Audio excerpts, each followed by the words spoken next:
can't hide from yourself. You know this yourself.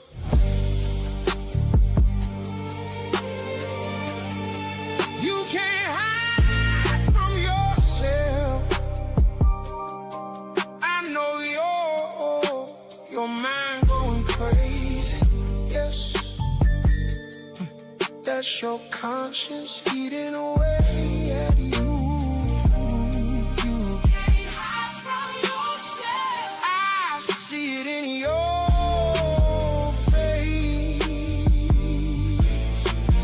You can't hide from yourself. Everything the devil told you to do, you know that we know it's not about race. Well, I wanna see justice prevail, because I know the hell you lie and the story don't add up. Subtract the evil grown folks that's hiding the truth. You can't hide from yourself. I know your mind going crazy. Yes, that's your conscience eating away at you. You can't hide from yourself. I see it in your face. You can't hide. I think you know your conscience wanna scream out loud. Them people lost their son, and you on the run. In your spirit, I hear it. God most high washed up that tide, and now you can't hide from yourself. No, not about, no, yeah. The ancestors speaking and they walking on your soul. You can't hide yourself. You know what was did. The nightmares, the sleepless nights, that's gonna get worse. I see it in your face. Since you wanna get in front of camera, we know what you did last night or daylight. You can't hide from yourself.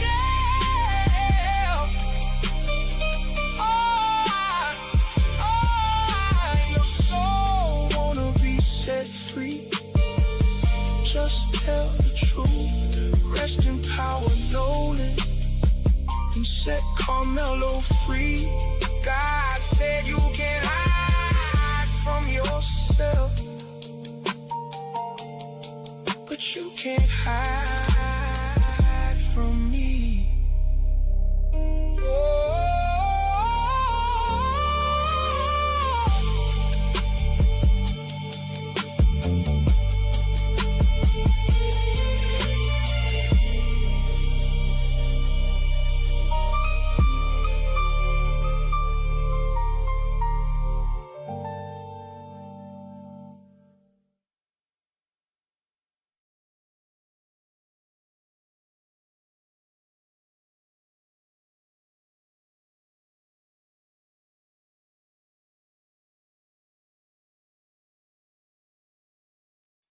All right, hello everyone. Thanks for tuning back in once again to the original Queen Ahmadiyyah Shakur show. I'm your host, Queen Ahmadiyyah Shakur, and this is your daily vitamins.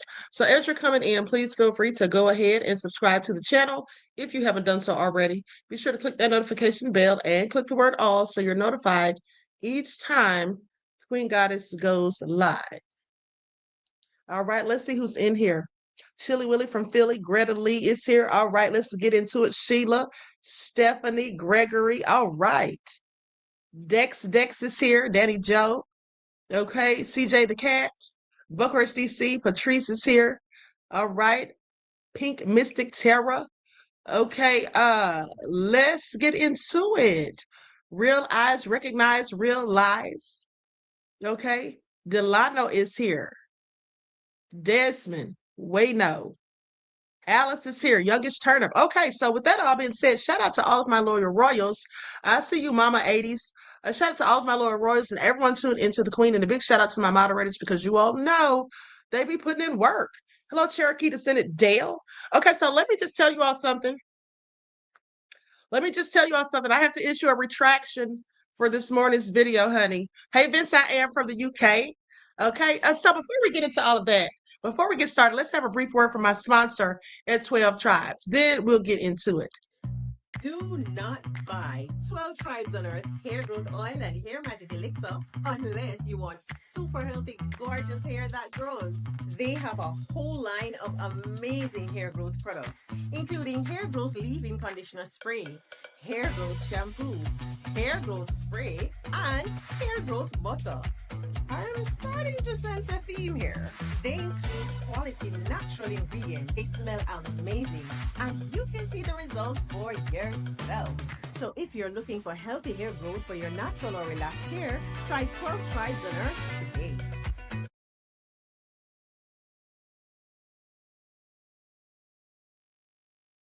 Okay, so with that all being said, don't forget you can purchase 12 Tribes Hair Oil at Etsy.com.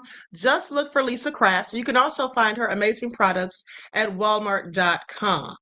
Okay, and don't forget that she sells beard oil. It's absolutely amazing. Not that I would know because I don't use beard oil, but okay, the men that use it absolutely love it. So, with that all being said, let's get ready to get into it. I see you, DJ Big Six D Major is here. This I am said, buy all wigs and raccoons and wicketry nonsense. You are so nefarious. Hey, Stephanie.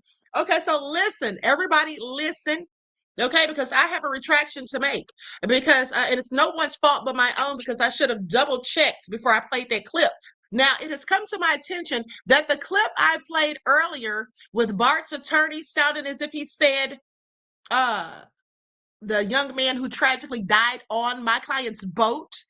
Turns out that whoever posted that, because I got it from TikTok, someone clipped it. Okay, so before I reshared it, I should have done my own due diligence. So that all being said, let me just go ahead and issue my retraction because y'all know the queen is not about fake news.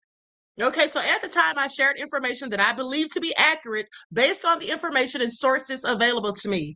Now, I have since learned that some of that information was inaccurate or could not be sufficiently verified. I am therefore retracting that information and correcting the record. I do not want anyone continuing to repeat or rely upon that claim based on anything that they heard from me. My goal is to discuss the facts as accurately and responsibly as possible. Okay, now when new information comes to light that shows something I reported was incorrect, I believe it's important to come back and publicly correct it. Okay, this correction is being made in good faith and in the interest of accuracy and fairness. Thank you to everyone who understands the importance of correcting the record when the better information becomes available. All right. Because y'all know I don't be out here trying to paint narratives and tell lies, honey. I like to go where the facts lead me. Now, of course, I put my opinion in there and all of that stuff. But telling lies on people is not what the queen is all about. Okay, now I just want you all to know that in my YouTube career, which has spanned for 6 years since 2020, I have only, this is my second retraction. Okay, this is my second retraction because the first one was in 2020 when I accused the police in Raleigh, North Carolina. It was a bunch of people accused him actually, but we all thought there was even protests and everything. We thought that they had shot this man who was unarmed. He was running with a pizza, a Hispanic man. But upon further review, he did have a gun in his hand, but you just couldn't see it because he was carrying that pizza. But when you slow down the video, you actually see him drop it and throw it. Now, mind you, in my opinion, they still didn't have any business shooting him because he never pointed the gun at them. He was running away from them and he threw it. Okay, he just threw it so he wouldn't get in trouble, clearly. But they took it upon themselves to shoot him anyway. So, but nonetheless, I issued my retraction because I don't want to lie on the police or anyone else. Okay? So that all been said. I mean, at least I can own my mistakes, honey, because some people just tell y'all lies and let y'all just believe them and purposely and intentionally tell lies, okay? Please pay attention. Now, with that all being said, views, opinions, allegations, and accusations expressed by guests, third parties, or commenters on their own and do not necessarily reflect the views of the original Queen Ahmadiyyah Shakur show or any of my affiliate channels or social media accounts. Content is presented for commentary, discussion, reporting, and educational purposes. Discussion of an allegation does not mean the allegation is true or endorsed by this channel. All persons are presumed innocent unless proven guilty in a court of law. Now, with that all being said, Ooh, y'all just don't know, honey. When I saw that was fake news, I said, oh, no. Honey, I came back and had to edit the video so there's not. For those of you who haven't seen the morning broadcast, please make sure you watch it because the video is still good. I mean, just with that little tidbit, okay. But everything else, the video is really good. It's a lot of information in there. And with that all being said, you know, a queen with integrity. Thank you. Well, thank you, beloved. You know, I'm just trying to have journalistic integrity. I'm not trying to put out fake news. Like I said, I don't want to be out here telling lies on anybody. Okay. Now, let's get down to the business of today. First off, I find it all very interesting that the frenemies have decided, okay, they have decided to put up a memorial, okay, for Nolan out there on Horn Island. Now, mind you, this is a whole month, more than a month, okay, when they decide to do this. And now we all know why they did it. Okay, Greta says Queen has the best channel on YouTube, period. Thank you, beloved. I appreciate you. Okay, Nina says excellent coverage, Queen. Thank you, beloved. Okay, I just have to make sure I do my due diligence. You know, I usually check videos when I get them off TikTok or whatever. I usually fact check them like I always tell you all that. But that one, honey, it was so juicy. And I was like, oh no, he didn't say that. So anyway, I just ran with it. Okay, but so now let's talk about it because here's the thing. These young men, you know, I think what they're trying to do, and I believe I mentioned this to you all yesterday. So what they're doing, in my opinion, of course, I think that they're looking at social media, they're reading the comments, they're looking at the videos that we make, and they're hearing the things that we're saying negatively about them, such as that Warren specifically, when he did that first interview, he showed no emotion. He didn't act like he was choked up. You know, he didn't seem like there was any sort of pain or grief that he was feeling. He talked about Nolan as if he was ordering dinner. And then even when he went out to Horn Island initially, when he returned to Horn Island with Rage, Batum, Tap Dance, and Tatum, he still, you know, didn't have anything really to say as far as showing concern for Nolan. And so I think that now this is about damage control. This is about controlling the narrative.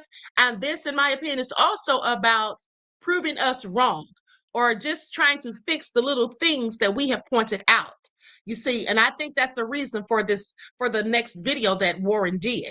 But also, I find it interesting that, here's the thing, I find it interesting that Jax and Morgan, who are not even really spoken about, okay, they weren't even really spoken about at first. It was always Warren, Bart, and Wyatt that everyone was talking about. No one was really talking about these other two. So out of the blue, here they come, and now they're doing these interviews and they're talking about threats and all of this, but who was really going in on them?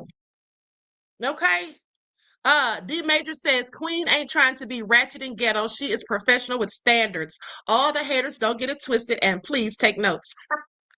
Thank you, beloved. I appreciate your kind words and your contribution to the channel. Peace, love, and blessings.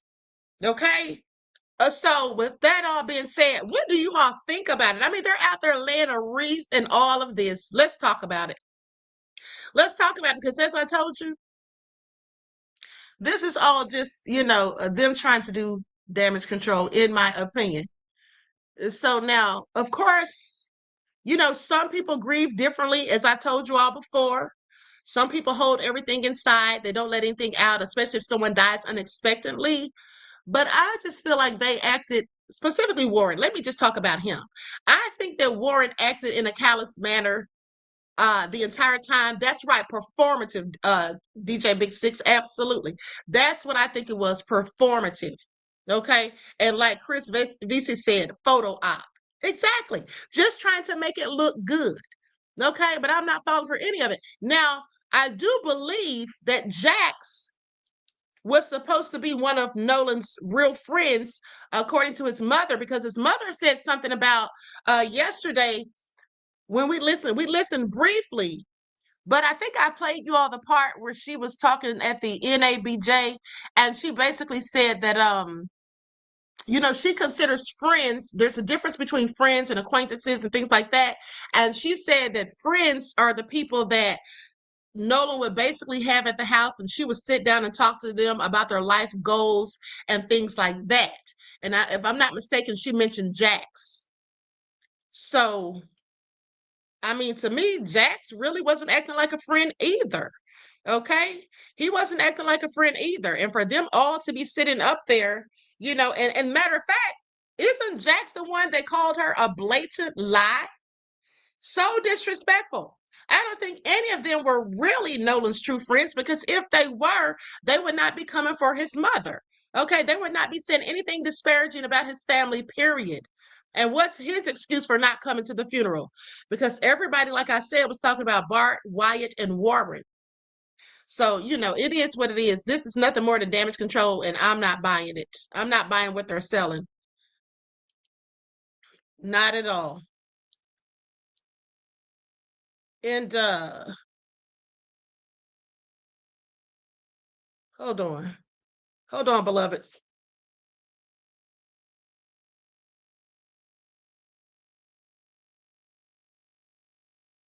Okay, I'm looking at this little synopsis here. It says public backlash. Listen to this. Public backlash creates pressure. Once people begin saying, why haven't they said anything? Why haven't they shown their support? Or why don't they seem concerned about their friend? Then the individuals involved may suddenly realize that their silence or behavior is shaping how the public perceives them. And that's important to note, because when you look at the fact that they're up here doing these interviews, this is the reason they're doing them, because they're concerned about public opinion. They don't want to be looked at harshly. They feel like they're, wealthy. They come from wealthy families, and they're young white men with privilege, and they don't want anyone looking at them as anything other than that. Okay, calling them, out for having something to do with Nolan's demise. Now, I'm not saying that, but I'm just saying that that's how some people feel. And so they're trying to get away from that stigma. Okay. And here's the thing. I also believe that they are certain, they seem to be quite sure that there's not going to be any legal consequences. And how do we know this? Well, we know this, first of all, because their attorneys are allowing them to do these interviews. Their attorneys are not only allowing them to do the interviews, but one of the attorneys, Edward Andrew Palcic, actually attended the interviews with them. And then, not to mention, the other attorneys are also doing interviews themselves. They've been on Chris Cuomo, okay, on his show, and then also on News Nation, and so on Nancy Grace. So they're really making this like I'm not going to say a publicity tour, but they're making this I think it's like a damage control tour. That's what it seems like. Okay. Because even the attorneys are coming out speaking. So it's safe to assume, in my opinion, that there won't be any legal repercussions. There won't be any, they're not under investigation. Okay. Because if they were under investigation, there's no way their attorneys would allow them to be coming out and doing these interviews. And we do know that when someone is under investigation, of course, your attorney knows about that. Okay. So it's clear to me. That's right, Gemini, a public opinion tour. Absolutely. Okay. So with that all been said, there's no legal consequences coming to them. I really don't believe it. I do absolutely believe there is a cover up. Okay. And here's the thing. I do still have questions, though that isn't what the lawyer said, but I do still have questions about the fact that Bart came there supposedly to help tow the boat. And then we all saw that picture. Okay, that picture's all over the internet at this point, where something seemed to be darting up from the floor of the boat, which looks like a hand or a foot. And it looked like it was the same color as Nolan's skin tone. Okay. And then also the fact that Jax sat there saying, hey, if we kill somebody, why don't we call the Coast Guard? You don't think that we would have been standing around looking at, at Nolan scrambling around on the floor of the boat? Now, when he said that, as I told you, it was very descriptive. And then when you compile that with what we saw in that video, which looked like a hand or something darting up, and then you saw the guy in the blue shorts look down as soon as we saw that dart up. So that was very accurate what he said. And it was also very detailed for someone who didn't see any such thing. Okay, so I absolutely believe that that came from a real thought, okay, from something that he really did see, okay, and that he was processing. All right, so with that all being said, I absolutely do think that there are some very interesting reasons why Bart's GPS data wasn't included in the investigative report, though it was said in the initial report from the Coast Guard and his name was listed on there, it did say that they had gotten his information about his GPS data. So why wasn't it included in the investigative report? Why weren't any of the boats, okay, specifically the one that he was in for the tow, why wasn't the information from that boat put in there or whatever? I just have several questions.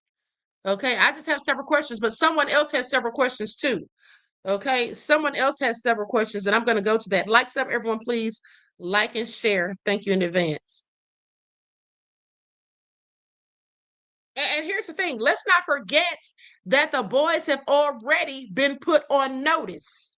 Okay, they have been put on notice that they need to be preserving their evidence. Okay, remember, Ben Crump had a whole long list, okay, of things that they're going to want to go through, electronic devices and things like that. All the digital information and stuff they're going to want, all of that is supposed to be, they've been put on notice about that previously.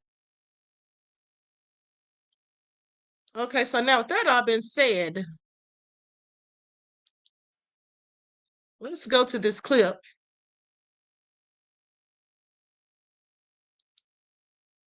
This lady did this video, and I think her TikTok got taken down, if I'm not mistaken. I'm going to put an overlay on the screen.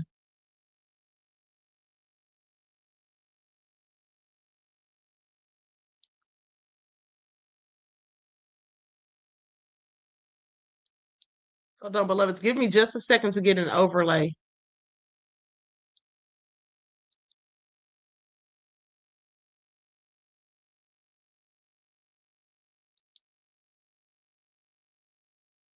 Okay, here we go.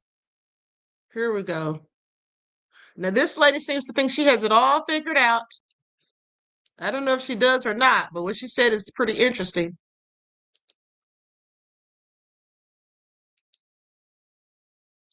Okay, let me share my screen. Likes up, everyone, please. Don't forget to hit that like button. It's very important. It keeps us in the algorithm. Thank you in advance. On the Nolan wells of it all yet because I'm still synthesizing the information. But I just watched a video. It is midnight. I just finished a workout and something clicked. I watched a video that made something else click that I watched earlier today, and that's this.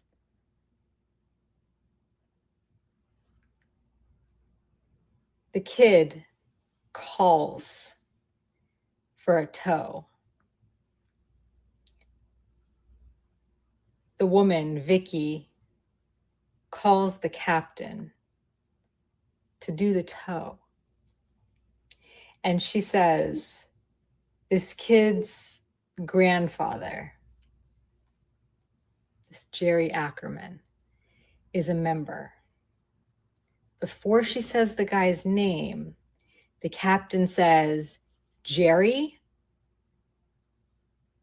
I just got off the phone with him. I literally just got off the phone with him. And he said that they don't need a tow, that they're fine. So, hold on. The grandson is calling for the tow simultaneous to the grandfather calling the captain of the towboat saying they don't need a tow before the captain gets a call from Vicky. When did the kid call the grandfather?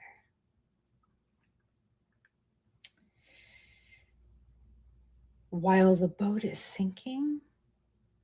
He called grandfather for what could grandfather possibly do for you? He called the grandfather for what the fuck do we do?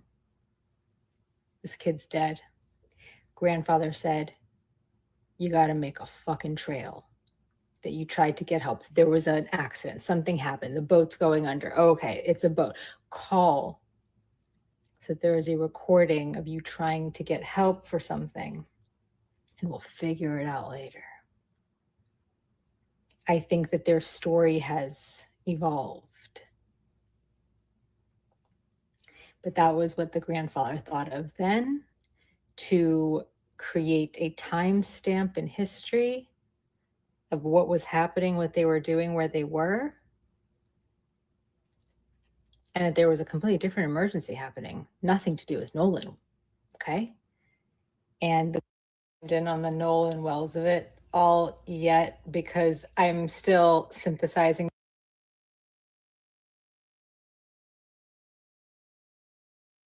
Okay, I want you all to pay attention.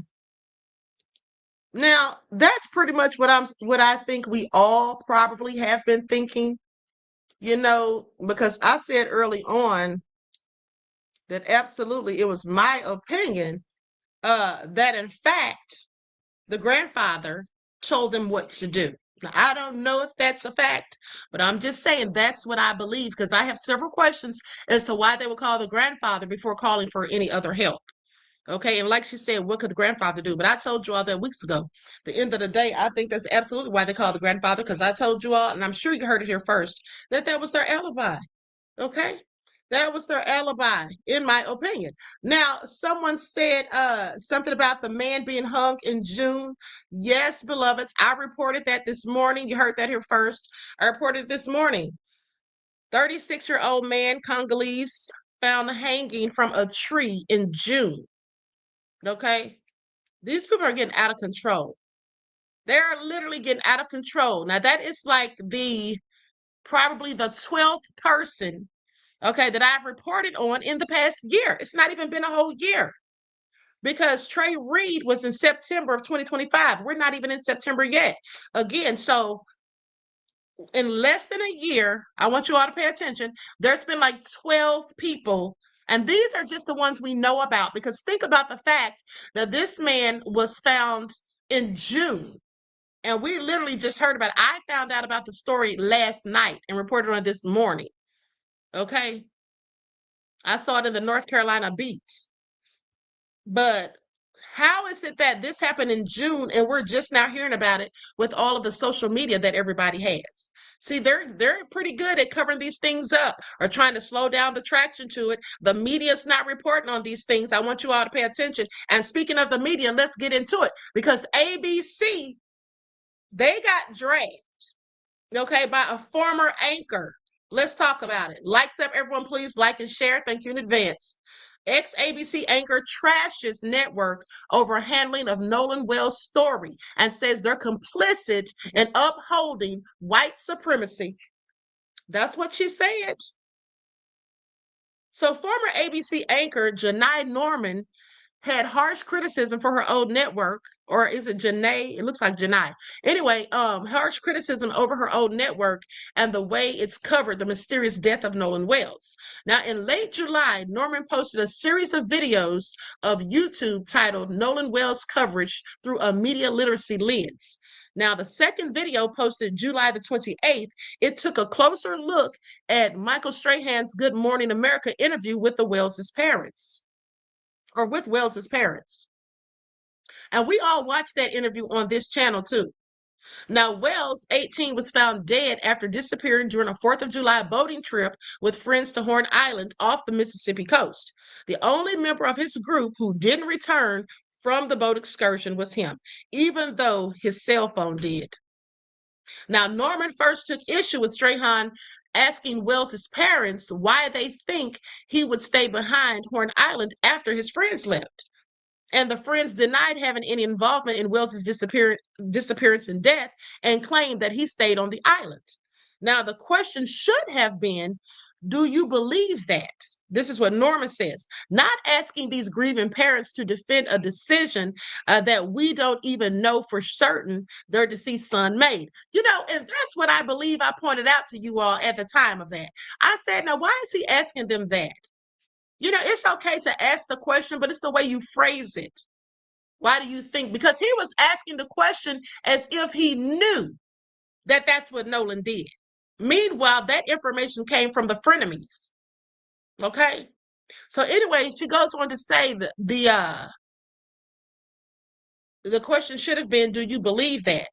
Not asking these grieving parents to defend a decision that we don't even know for certain their deceased son made. Now, that was not an objective question. Subjectively, I would say that it was insensitive.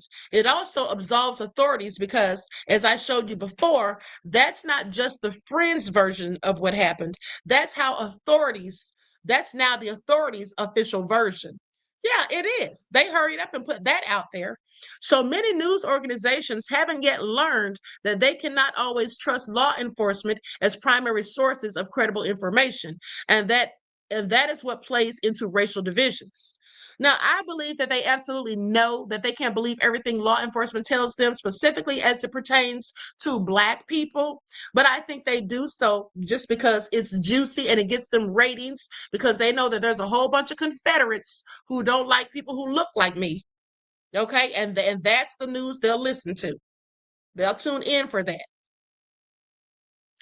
So anyway, Norman then accused ABC of ignoring the historical context of Mississippi, noting the state has the most recorded lynchings in history. Did you all know that?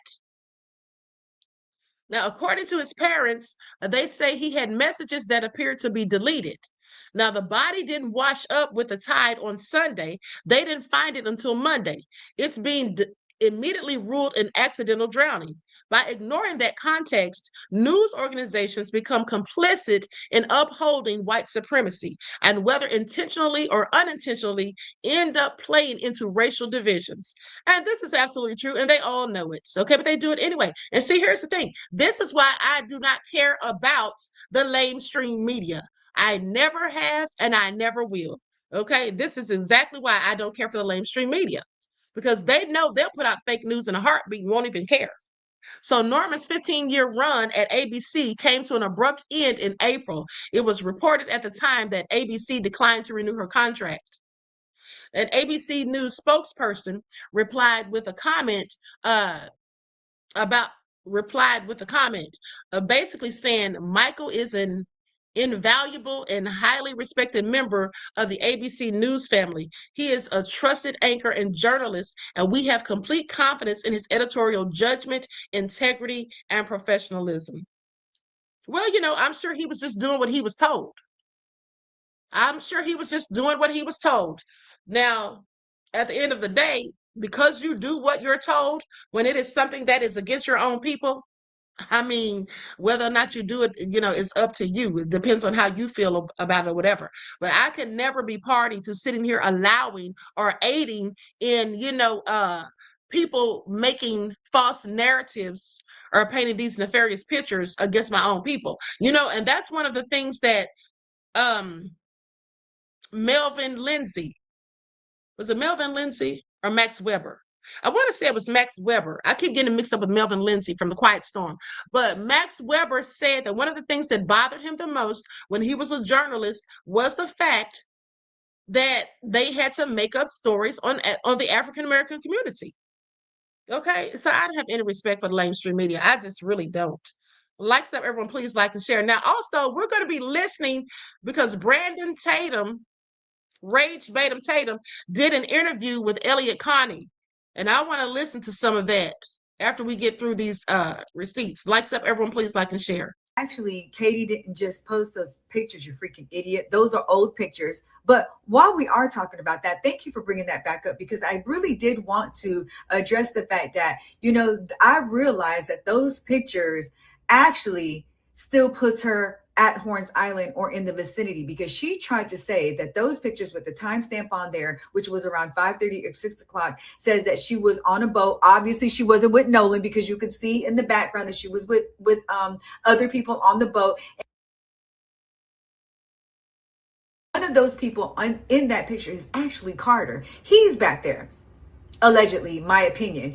Also, again, those pictures even coming from Katie are now become questionable again, because listen, really, Katie, where were you? Because from when I Googled it and I put it inside the to find the location, it shows that you were still in Jackson County, and Jackson County is still Ocean Springs, Fort Bayou, and Horns Island. So really, what actually, Katie didn't just post those pictures, you freaking idiot. Those She was responding to someone who left her a nasty comment clearly about Katie. You know, it just seems like all of these people have been telling lies. Okay, that includes Katie. Okay, that includes Katie, because at first I thought she was on the up and up, but now there seems to be a few sketchy things coming out about her. So clearly none of these folks are to be trusted. Sad to say for Nolan. He just didn't know who he was dealing with, in my opinion. Of Nolan Wells have just been put on notice legally. Sent by the law firm of Carroll and Bufkin, you are hereby placed on notice that litigation concerning the unaliving of Nolan Wells is reasonably anticipated, meaning, just a heads up, there may be a lawsuit coming forward. Accordingly, you have an immediate legal duty to preserve all materials of all kinds within your possession, custody, or control that may be relevant in any way to the claim or the defense. The duty includes not only to you, but also to your family members. It also extends to any persons or entity providing services to you, acting on your behalf, or is subject to your control. The final part of the document, signed here by Gary Bufkin, is to ensure compliance, you should immediately secure and preserve in its original, unaltered, from a complete copy of all materials of all kinds in your possession, custody, or control that may be related in any way to Nolan Wells or the people, places, or things and events surrounding or relating to his unaliving. Essentially saying the friends of Nolan Wells have just been put on. And people need to stop calling them his friends, because they were anything but, in my opinion. Okay, they were anything but. Likes up, everyone. Please like and share.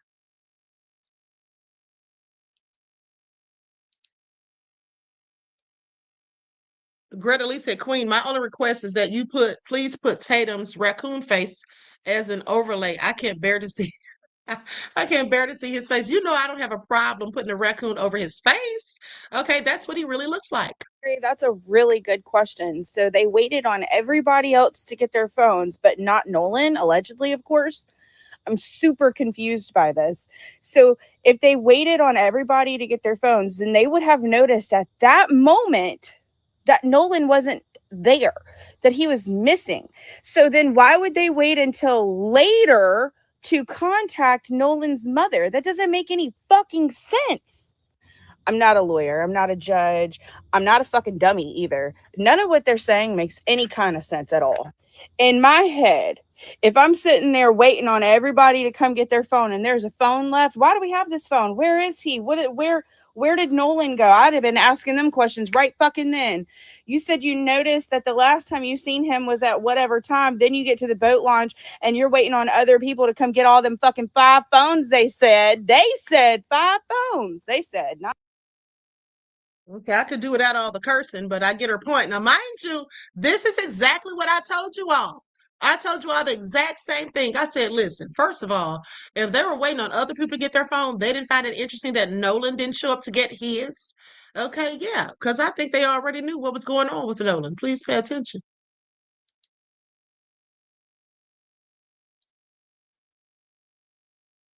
Here we go. Very disturbing happening in Mississippi. And I'm not talking about a conspiracy theory. I am talking about unanswered questions. 18-year-old Nolan Wells disappeared on July 4th after traveling to Horn Island with some friends. 2 days later, his body was found. Authorities initially said they suspected drowning and found no evidence of foul play. But weeks later, and we still do not have a definitive answer as to how Nolan Wells died. His family is naturally demanding answers. And even his cell phone, something that could potentially help reconstruct his final hours, still hasn't been forensically analyzed. And now here's where it gets even more disturbing. Nolan Wells' case is causing renewed scrutiny of two older Mississippi cases involving two black men whose remains were found decapitated. One of those men was Rasheem Carter. Carter disappeared in 2022 after telling his mother that he was being harassed by white men. Parts of his remains were later discovered in a wooded area in Mississippi. His family has spent years demanding answers, and now another black teenager dies under mysterious circumstances in the same state. Now, let me be clear. There's no evidence connecting Nolan Wells' death to either of those cases, but that's not the point. The point is families shouldn't have to become investigators themselves just to get answers as to how their loved one died. Mississippi has a painful history when it comes to racial injustice and the investigation of deaths involving black people. That's why transparency matters, not social media rumors, not conspiracy theories, evidence, independent forensic analysis through investigation and accountability when something wasn't done properly. Because Nolan Wells' parents aren't asking America to decide who's guilty. They're asking a much simpler question. What the hell happened to their son? And they deserve answers. Share your thoughts in the comments section. Follow and subscribe. And what's also interesting is that comment that Eric made, remember that post that he put up and then deleted? So the police don't see anything about that as probable cause. Like they just don't care. That's just what it is. Okay, that's just what it is. Now, listen, for those of you who saw the broadcast last night, you may remember that I told you all that I wasn't sure, that maybe it just looked like it was something. I didn't want to be reaching, putting 20 on 10, but I told you all that it looks to me as if possibly Warren nudged Jax with his knee, like it looked like they bumped knees, okay? Like he was trying to get him to shut up when he started saying all that stuff about Nolan scrambling on the floor and all that stuff. But clearly, other people think that's what he did too, because here's a report about it. Like stuff, everyone, please like and share. Language expert at this point. And if you were to watch the body language of all of these boys being on the Officer Tatum show as of recently, especially Warren and especially Jax, you would notice a lot of giveaways. If you were to go watch that video, the first thing that should stick out to everybody is when Warren decided to bump his knee against Jax. Specifically, when Jax was asking, why aren't we in jail yet? We're not geniuses. Alongside the obvious hand shrugs that Jax kept making if you were to watch that video as well. Most importantly, how they worded things, especially Jax talking about Wyatt being on the phone with Cito. He said, don't you think that you would have seen Nolan on the bottom of the boat, on the floor, something? But then he started to stutter, right?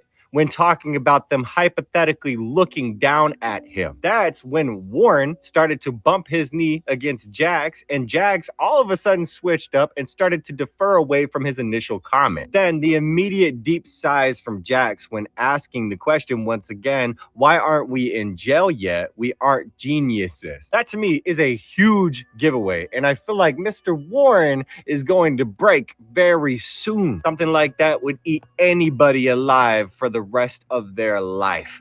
A body language. I absolutely agree. And it already looks like something is definitely eating at Warren, because he's lost a good amount of weight in his face. Okay, his face is a whole lot more slim than it initially was. Now, I find that all interesting. Like up, everyone, please like and share. We're going to go to this last clip, and then after this, we're going to hear what Tatum's talking about. I can't wait. I hope Eliott really gave it to him, okay, like Nancy Grace did. She gave him the business. The family of Nolan Wells, would you just be blindly turning over that cell phone after they promised a joint investigation? I'm going to take a shot in the dark here and say that you probably would not turn over that cell phone, especially when the district attorney for Jackson County, Mississippi, specifically said, we will offer a joint investigation with our investigators and you as the family, and we will dissect and extract any information on that phone to confirm if any at all information has in fact been destroyed. But you guys saw that in a legal document sent on August 11th, that joint investigation logistics have not occurred yet. They have not reached out to the family yet to say, hey, these are the days that work. Now, I know social media and I know the public are running around with this saying they are not cooperating. No, they're cooperating, but they're doing something intelligent, saying, we're not just going to hand over the phone. You promised us a joint investigation. Well, we want you to make good on your word. When will that joint investigation and cell phone extraction actually occur? When we know, we'll be there and we will physically hand over the phone, but not until then. That's not cooperating. That's not obstruction of justice. That is the family waiting for the district attorney to make good on her word. If you were the family. And that's absolutely what it is. And here's the thing. Bottom line is, I think they don't like the fact, and by them, I mean Ledbetter, okay, and his people. I really think that they probably don't want to be engaged in a joint venture. They want to go through that phone on their own, in my opinion. Now, I'm curious as to whether or not they went through the other kids, the other young people's phones. Now, they say that they turned their phones over to the police. That's what they told Rage Batum Tatum. But I don't believe that. I don't believe that they've been asked to do many things that people in their circumstances or situations should have been asked to do. Okay, I don't think they were asked about who gave them the liquor, the illegal substances that they claim were there on Horn Island. Okay, I'm pretty sure they didn't get any consequences for indulging in those things underage or have to tell who purchased those things from them. Now, there were adults out there on the beach or out there on the island as well. And I'm sure some of them likely saw what some of them were doing and just turned, looked the other way 9 times out of 10. So it is what it is. But let me just tell you all this. Now, I told you all earlier about the 36-year-old man who had been found as strange fruit. But here's another nefarious story from Mississippi. This happened May the 24th of 2023. Black teen shot and killed by former police officer as he was reportedly at house with his daughter. This is what his mother said. So a former police officer, okay? Now, the mother of a 15-year-old boy shot and killed, 15 years old, mind you, shot and killed by a former police officer, says her son was reportedly at the man's home with his daughter. The teen's mother, Jacqueline Rash, identified the victim as Cornelius McGee. She said former police officer Andrew Bankhead shot and killed her son at Bankhead's house in Clarksdale, Mississippi. She said, I heard shots, went to Walmart, came back, and just rode around that way. Saw 3 ambulances out there, police everywhere, taped everywhere, she says. Officers with the Clarksdale Police Department responded to Bankhead's home regarding an attempted burglary at the residence. Upon arrival, they discovered the teen's body in a neighbor's yard. He suffered a gunshot wound to the back and was later pronounced dead. Now, the Clarksdale police chief confirmed Bankhead was a former officer with the department. So Rash said that she believed Bankhead killed her son because the man found out his daughter had a mutual relationship with McGee. She said the former officer warned the 15-year-old not to visit his daughter at their home. However, Rash said the young girl had let McGee into the residence through a bedroom window. Honey, he should have known better. I really hate it. And the daughter, they said he was there with the daughter. She let him in the house. So they said it was a burglary, but it wasn't a break-in. The girl let him in the house. So the grieving mother said her son tried to run away, but the man reportedly shot him in the back while he climbed a neighbor's fence. Rash said her son never committed a crime and spoke highly of him following the heartbreaking tragedy. This is all so sad. Now, he was a good kid. He was well respected, a people person. Everyone loved him. Everybody loved him. Clarksdale police have partnered with the Mississippi Bureau of Investigation to investigate the shooting. However, authorities have yet to arrest anyone. Okay, y'all think this man went to jail? Honey, I'm sure he didn't. That is absolutely egregious. Rather than punishing his daughter, okay, for doing what she did, he's going to take a teenager out, a 15-year-old. I see, this is why parents need to be talking to their Black children. I'm sorry, you have to. Okay. Let me look up and see if he ever went to jail for this. Probably not.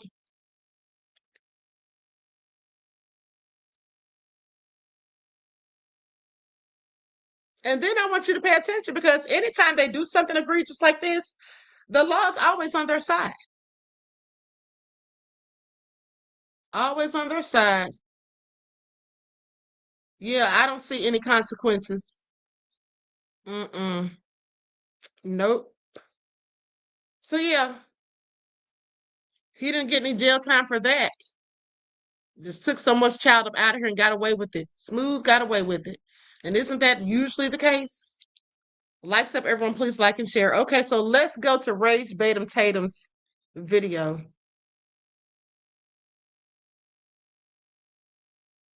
Likes up, everyone. Please like and share.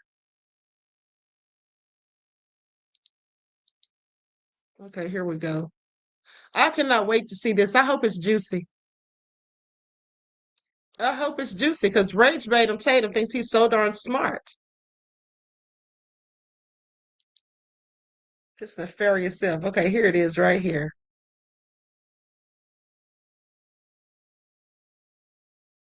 Let me see here.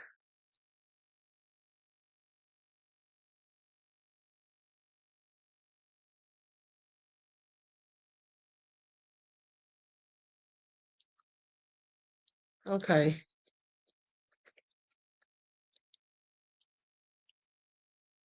Hold on, give me a second. I'm trying to pull it up right now.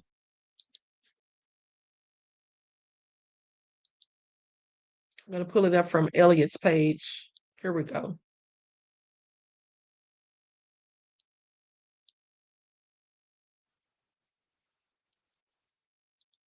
You know, I'm not even trying to be funny, but I don't think I would ever want to sit down and discuss anything with Rage Batum Tatum. Okay, it's nothing he could tell me, and I'm sure it's nothing I could tell him, because no matter what you tell him, he's already got his mind made up that if it's anything that's going to be beneficial to Black folk, he's not with it. Okay, he's not with it. He's going to always take the other side, but yet he wants us to think that he's not being biased. Please. I started to open my mind more. And when I became a police officer. Oh, Lord, is he about to start? Thank you. Now, today's guest is former police officer Brandon Tatum, currently one of the leading voices in the right-wing movement here in America. And he has been controversial at times, but I think it's time to have a very appropriate conversation. So everybody, let's welcome Mr. Brandon Tatum. How you doing, Mr. Tatum? I'm doing well. Thank you for having me on. No problem. I appreciate you being here, man. So I'd like to get started by asking about your origin of how you started developing conservative ideas. Yeah, I think that's a good starting point. You know, I grew up in an all-Black neighborhood. I grew up around people who believed the Democrat Party was the only party sustainable for the Black community. It wasn't until I got saved in 2008 that I started to open my mind more. And when I became a police officer, that's when I became more conservative, looking at the policy positions of the Democrat Party and realizing, well, wait a minute, I don't agree with any of these policy positions. Standing for what's right when it comes to God, standing for, you know, secure borders, standing for, you know, you name it, what the Republican platform is all about, lean more towards what I believed. Ben Carson was one of the leading voices that I felt I identified with the most. And it really opened my eyes to realizing that I'm more of a Republican, I'm more of a conservative than I am considered a Democrat or a liberal. And then when I looked at the historical context of the Democrat Party, that also inspired me to realize that I don't even know why Black people ever support the Democrat Party. When you look at the history of it, the history back in slavery, the non-support or the fickle support of Black people, 13th, 14th, 15th Amendment, you go to the Civil Rights Movement, you name it. I feel like the Democrat Party has not been sufficient for Black people. And you said you grew up in a predominantly Black area, and if I'm not mistaken, that's the Fort Worth Stop 6 area, correct? Well, I grew up in multiple areas. I went to school at Dunbar High School, Paul Laurence Dunbar, named after famous Black poet Paul Laurence Dunbar. But I went to Paul Laurence Dunbar High School, which was right in Stop 6. We lived in Eastwood, which was down the street with my grandma for a couple years. And it wasn't that we needed to, we had to. My daddy was, you know, my daddy was in my life. My mama was good. Like we weren't poor or anything. It just so happened that we lived in those areas. One reason I went to Dunbar was because we wanted to excel in sports. And so we ended up transferring from Crowley to Dunbar. So yeah, I was living in a lot of different areas, man. We lived in middle-class areas. We lived in poor areas. You know, I had a very diverse upbringing. I don't know if you know this, not, but I went to college not too far away from there, Texas Wesleyan University. Oh yeah. I looked you up, man. So that's very close to where you are. Yeah. So before this 2008 that you were just referring to, would you have identified as a Democrat before that? Yeah, I identified as a Democrat, but I wasn't really into politics. It's just growing up black, you're a Democrat. You know, Republicans are racist white people. And that's what was, you know, internalized in me as I was growing up. And so that's how I felt. But man, I didn't vote. I wasn't really involved as much. It wasn't until I got to college and I became a cop that I started really thinking like, you know, I need to vote. I need to be a productive member of society. Black people die for the right to vote. And me sitting on the sideline, not getting involved in politics is a disservice. So that's pretty much how I started to vote and get involved. Okay, now I'm just going to go on and say it because To Be Surreal says he seemed nervous and allowed Tatum to ramble too much. Let me tell you something. I can already hear the nervousness in his voice. I can absolutely hear the nervousness in his voice. He usually doesn't sound like that. But also, allowing Tatum to ramble will be the last thing I would let him do, okay? Don't give him too much room to talk. That's all I'm saying. Was there a particular moment, or was it an evolution where you were just like, the Republican ideals seem to be more in line with me and who I am? Well, it was an evolution because I grew up, and I would say when I was growing up, I was racist. I didn't really like white people like that. We never was around white people. And I had a very negative connotation. I didn't like police officers. First time I got an interaction with a police officer, I was 8. I got arrested for smoking weed in a vacant house with my cousins. And as an 8-year-old? 8-year-old. Not 8 years old out here smoking weed, but you got the nerve to talk about the black community? Honey, what kind of mom did you have? Honey, who raised you? I have several questions. Honey, you should have never told the queen that. Smoking weed at the age of 8? Do y'all hear it? Do y'all hear this? And where did an 8-year-old get weed from, pray tell? I have several questions. And your mom was where? No wonder he hates black people. He's a stereotypical Negro. Please pay attention. Yeah, I stopped smoking weed when I was 8, actually. But what are your whoa. When did you start? Probably around when I was 6, 7, smoking weed with my cousins. All right. And all right, so you stop at 8. Okay. Because I got arrested and we went to juvenile. First of all, no, he's lying. This is serious. Is he trolling us? This dude got arrested at the age of 8. He already had acquired a habit, no less. And he started at the age of 6. Y'all, he's probably sitting up here lying, trying to blend in, okay? Trying to act like he had a hard knock life. Like, dude, who's 6 years old? How do you even know how to do it at 6? Like, I have several questions, but let's continue. Now, we didn't spend a lot of time in there, but we ended up getting arrested, went to juvenile detention. We stayed there for the majority of the day. My daddy came in there like he was in the WWE, saying he's going to kill us and everything. And that changed my life. It's a whole story around that because, you know, anyway, moving forward. So I grew up with that perspective. And when I left high school, went to college, I had an opportunity to be around white people in real life. And I realized that, wait a minute, I don't think white people are as racist or as punitive towards black people. It appears to me when I was in college, they didn't even care. It was a non-starter of racism when I went to the University of Arizona. Let me tell you what happened to him in college. I'm going to go ahead and tell you all because he's not going to tell you.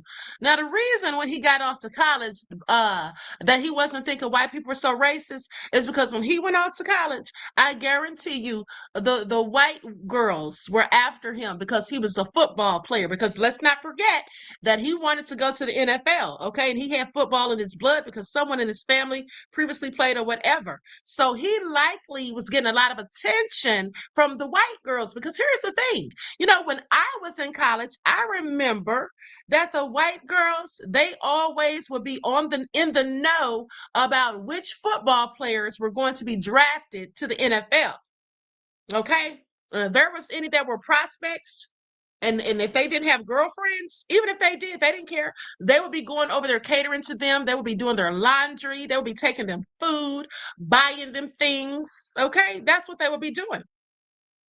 And also, if you all remember, about 5 years or so ago, I showed you all a video of how they have this training camp where they send their white daughters who want to marry into the NFL or NBA, and they have like a twerkathon. Do you all remember that? You all remember that? They had them out there twerking with the little Daisy Duke shorts on, honey, showing them how to drop it like it's hot, okay? So they can get them an NFL or NBA player. Please pay attention, honey. They are so serious about it. So that's likely what happened. He came there as a football prospect or whatever, and they probably just started bringing him stuff, you know, being nice to him or whatever. And that's probably what it is. And he fell in love with white women ever since, and then just decided to hate on black folk. Please pay attention. Now, that's just my opinion, but I believe it's absolutely true. It was nothing there. And so I began to realize, whoa, the world is bigger. Things are much different. I've been in an isolated box being taught something that I think is not really reality. And I got saved, and then I quit worrying about race. Race became irrelevant when I got saved. When I gave my life to Christ, I don't only look at people based on the color of their skin. I look at people based on their character. I look at people based on who they are, who they present themselves to be. I believe that we're all God's children, and that the color of your skin is irrelevant. And so moving from that point, I get to policing, and then a lot of times the guys that on the police department, they challenge me. You know, they like, hey, do you believe in that? I'm like, no, I don't believe in that. I don't believe in this LGBTQ movement. I don't mind people doing what they want to do with their own time with who they love, but the movement, I don't agree with that. I don't agree with pushing it on people, you know, different things like that. You know, I believe in lower taxes. I believe in, you know, that we were founded on Judeo-Christian values in this nation, and that we are a Christian nation that's very tolerable to other religions and perspectives, but we are a Christian nation. All of our founders were believers. Most of our founders were avid believers. Most of our early scientists were believers. So I understood the perspective. I studied Africana studies in college, Black history. Was that your major? That was my minor. I had a thematic minor. So I was studying Africana studies as my minor, but I happened to need 2 classes. So I had to throw sign language in another class in and create a thematic minor. So Gotcha. my minor ended up being thematic, but majority of my minor was Africana studies. So And where'd you go to college? University of Arizona. Gotcha. Okay. So I hope I'm not getting off topic. That's kind of where it led, No. and being challenged on the police department by some of my friends. And I'm like, I don't believe in that. They're like, well, that's what the Democrats believe. And then for the first time in my life, I actually look at what the Republicans believe, because I never even considered them. They were racist white people to me. Then I started looking at the platform. I went to a Trump rally, and not because I supported him, because I wanted to hear what he had to say. I really supported Ben Carson. And then I realized I do agree with these things. I do agree. Right. I love my country and all these other things. And I'm like, I believe. Oh, Lord. He's talking about I don't think I want to hear any more of this. This is all like this is nothing more than him telling us about his life and how he became a raccoon. Okay, do y'all really want to hear this? Because I don't. Okay, I don't really care how he became a raccoon. Okay, what matters is that he is one. And then he's talking about Ben Carson. Well, Ben Carson is too a raccoon. Okay, Ben Carson is absolutely a raccoon himself, as far as I'm concerned. All right. The only Black Republican that I know that ever had any sense, in my opinion, would be Colin Powell. Okay, the rest of them can sit down somewhere as far as I'm concerned. Okay, To Be Surreal said the Black kids didn't know he existed. Said the Black kids didn't even know he existed. Okay, let's let him talk a little bit longer. I'm going to take this raccoon off so I can see his face. Got you. And so before that, you were just Democrat by default. This is what I grew up around. Yeah. I didn't really explore anything else. I was just birthed into this. Here I am as a Democrat. Yep. Okay. It can even easily trim my thick, damaged nails. This is the newly upgraded 2nd generation electric nail clipper. So recently I've become aware of your work. and I wasn't really aware of you up until recently, and have been following you and paying attention to some of the things you've been saying, posting, et cetera, et cetera. And there are a few questions that I'd like to ask you about some of the messages you have. Now, I want to be very, very clear. I do not agree with a lot of the things that you say. But in my opinion, that's perfectly fine. People can disagree. You're allowed to have whatever opinion you'd like to have. I'm allowed to have whatever opinion I'd like to have. But I'm a psychotherapist, and I've been a psychotherapist for 20 years. So I hear things through a very particular lens as a result of being a psychotherapist and the experiences I've had through those 20 years. And that has led me to want to ask you a few questions about some of this content. Are you okay with that? Yeah. Let me tell you all something. I think that Tatum is sitting up here lying, okay? First of all, I've never heard of anybody smoking weed at the age of 6. And even if he was, yeah, I think he got that from that movie. What was that movie where the little boy was sitting out there on the bench and he had that big blunt? Do y'all know what I'm talking about? Was that the movie Fresh? What was that movie where the little boy, he was just so grown up for his age. He was like 10 to 12 years old, sitting out there with a big fat blunt, just smoking like it was all gravy. I think he saw that movie last night and came and heard the lies. So he could sit down somewhere, okay? I don't believe a word of it. Truth Brown said, let the queen interview all of them, and I mean all of them. We will get the truth. Honey, I would be cross-examining them like they're on the stand. Please pay attention. 100%. Okay. Because one of the things I'd like to start with, are you familiar with the term naive reality?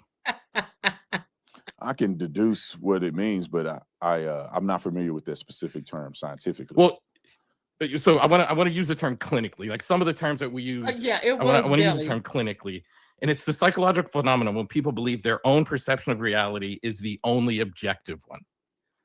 So when I watch you, in particularly on like the Jubilee interview, for example, and someone gives you data, you often respond with your own subjective reality.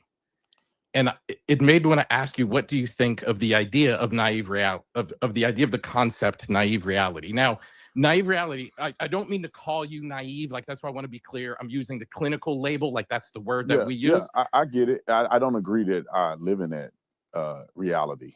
I think I'm pretty practical. When someone's giving me statistical data points that's unverified, I can't just run with it just because they said it. And if you look at some of the Jubilee footage, people were claiming all kind of things and they got fact checked and they were wrong. Including him. Now he wants to talk about other people being wrong and getting fact checked, but he was wrong himself. Remember what he said about the Tulsa race massacre? He said that the black folk and the white folk got into it and the white folk got the best of them. It was a whole lot more than that. Okay, there were bombs dropped. Okay, with chemicals and all of that dropped onto the black folk. So what is he talking about? He acted like it was just a little disagreement or something like that. He is so ridiculous and clearly obtuse. Okay, and here he is talking about unverified statistics. Well, I don't think that he would know if the statistics were verified or not, seeing as how it's clear to me that he does little to no research. I mean, and like I told you all yesterday, this is the most that I've heard him speak ever, because I usually just gloss past him. I've heard about him. I've seen clips of him speaking, so I know exactly who and what he is. So I've never indulged in listening to his videos or anything like that. But because his recent commentary has been connected to the Nolan Wells case because he's interviewing the Frenemies, that's the only reason I've been listening. And because he's talking to Eliott Connie, someone that I like his commentary. So, but just from listening to him specifically during the Jubilee, and I played some of the clips for you all, it was so obvious that he's an idiot. He is not intellectual. He's not smart at all. Okay, he's a whole fool. And it was very obvious that he does not research, period. But let's let him cook because he thinks he's here to do so. Some of the things that they said about Booker T. Washington, the guy who said he was an educator, and it lied about, flat out lied or had not as he mixed up statements from Booker T. Washington book Up From Slavery. And then he goes and says it, and I can't go and verify it on the spot. And when others bring up statistical data points from studies that I haven't been able to verify, it's impossible for me to go and make an argument about something that's unverified. Let me tell you something. That is nothing but him gaslighting. Okay, here's the thing. Now, by his logic, okay, by his own logic, he can use that as an excuse to try to debunk, deny the validity of, or to just simply ignore anyone's research, any factual stats that he doesn't want to believe. You know, he can just say, well, I haven't been able to verify that. Well, the same thing it can go both ways. And if the people that were debating him, they could have said the same thing about him. Okay. But they didn't have to, you see, because they know the facts. They knew the facts and the stats. He just didn't. And is it supposed to be their fault that he doesn't read and research and he doesn't know if these things are verified or not? So, I mean, if that's your logic, then why would you even go and entertain them in a debate? You understand what I'm saying? That's right. Daughters of Zion said reading is fundamental. Absolutely. Okay, so he can just sit there and say, for example, if someone were to tell him during the Jubilee, if someone had said something along the lines of, black on black crime, because that's something that he loves to bring up, right? Even though it's nothing but propaganda. If someone had said that, the ratio of the statistics for black on black crime or black people that are killed by other black people is 86 to 89%. But for white people, as it pertains to white people being killed by other white people, the stats are like 83% to 86%. Now, those are accurate stats, okay? Those are accurate stats because I keep up with certain things. With that being said, if someone were to say that to him, he likely wouldn't want to believe it because it's so close in proximity. Because you have 83 to 86, and then you have 86 to 89. That's the range. So he would argue, I'm sure, and say, well, no, I can't verify that, so I can't really speak on it. Well, that's because you're an idiot, sir.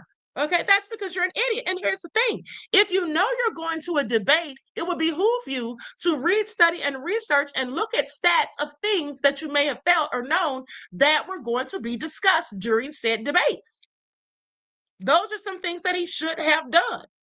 Okay, but clearly he didn't. And like I said, he wanted to use that to just gaslight and deflect so that he doesn't have to give people the credit for the intelligence that they brought to the table. And that's because he has no intelligence. Another thing I want to say about him, that's right, Delano, he's a complete idiot. And another thing I want to say about him is the fact that, if you'll notice when he's debating someone and it's not going in his favor, he simply tries to talk over them. Okay, he simply tries to out-talk them, talk over them, not allowing them to get their points across. He does those type of things. Or then he resorts to name calling. Okay, that's what he'll do too. Start resorting to name calling. That's what people tend to do when they're losing a debate and they don't have any facts to debunk what the other person is saying, like him. Viable. And I think that you would know in any argument that you would make or any discussion that you would have, if I come up and give something that you can't validate or verify, you either concede to it or you say, look, I object to the premise. I have education that leads me to believe certain things that's counter to things that was presented during the show, and I expressed that. I don't think that my reality is the only reality. I know a lot of people, I got a lot of friends that don't agree with me. People forget I'm still black. My whole family is black. And we don't always agree. We have spirited discussions on certain things. Hold on. Let me just say something to T Betical here, because I've seen you make a few little slick comments and I'll let you slide. Okay, but I got time today. So let me just see what you're talking about here. I'm trying to figure out why she's only seeing things one way. I don't see things one way.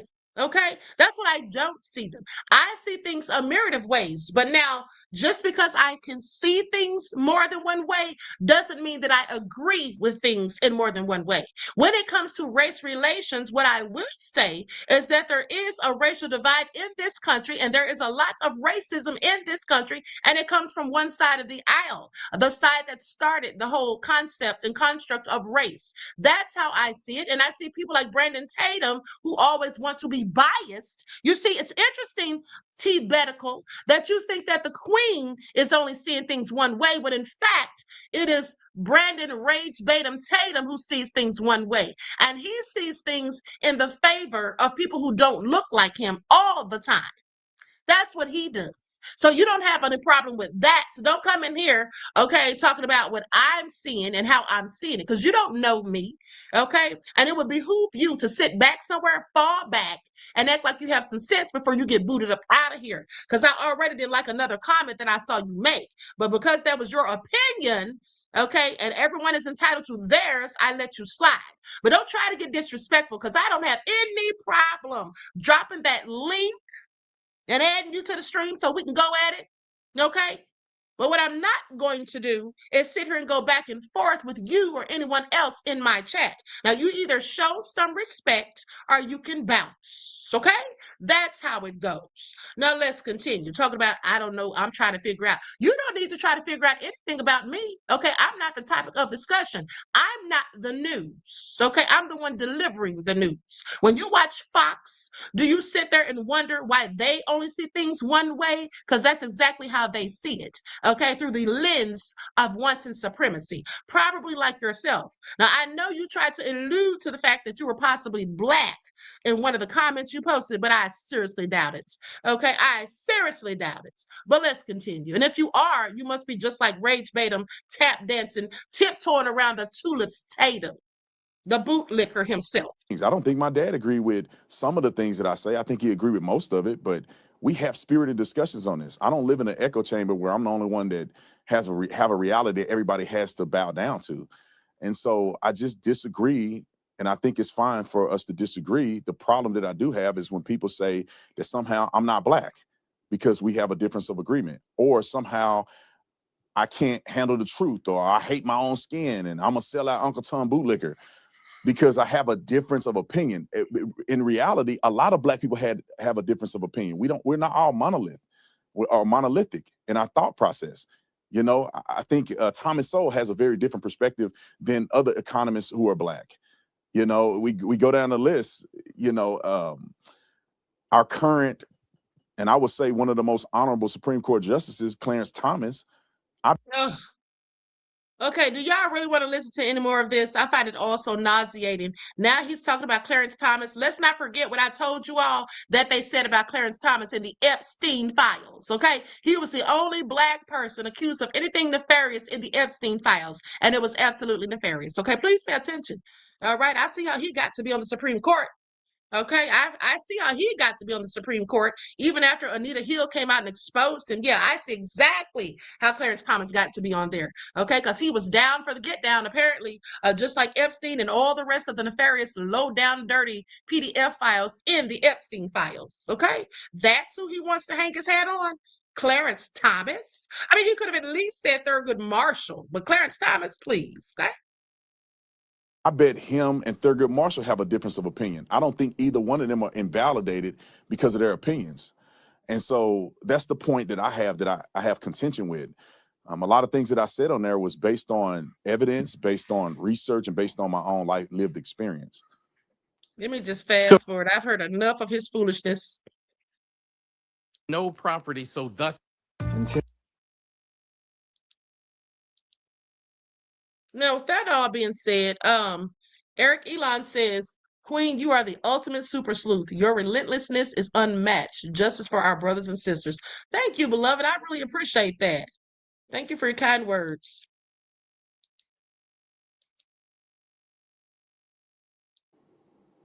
This little item.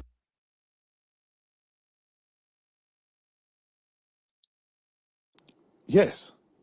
Okay, that is factually inaccurate. We know that from slave documents that they did have money. They were allowed at times.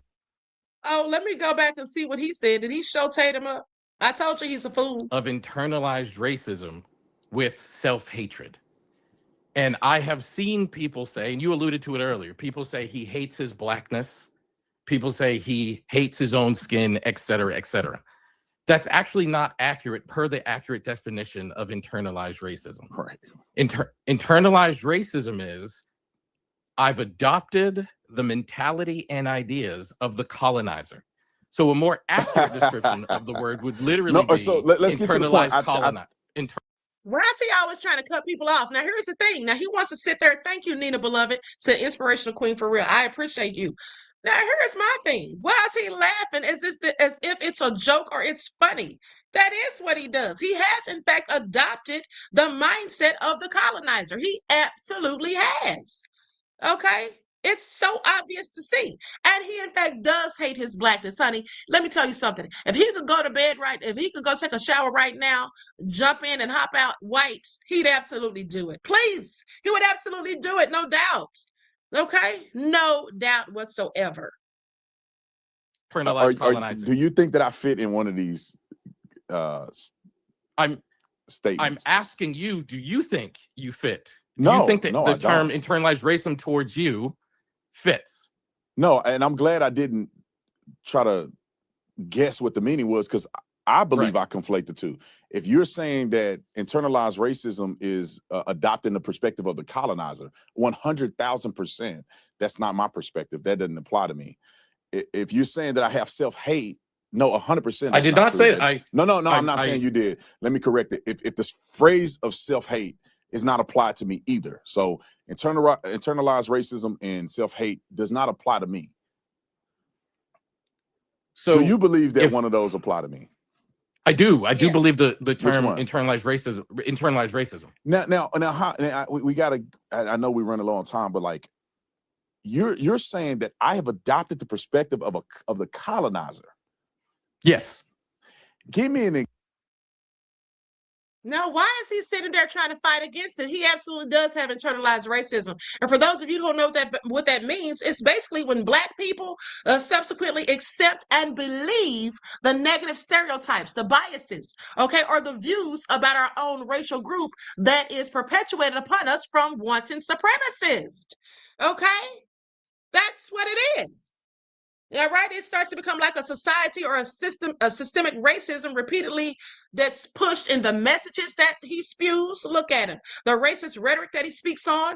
Okay, and talks about Black folk as if we're inferior. Like he devalues his own worth, not just ours, but even his own and our culture.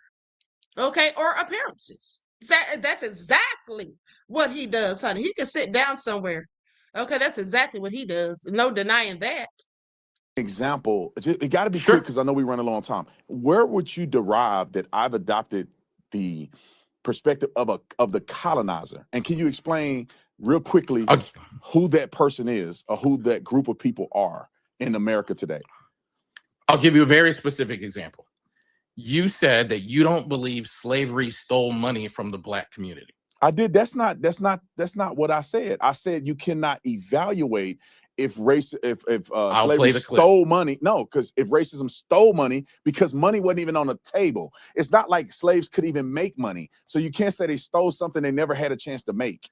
That's what I was referring to. It's not like Black people had money and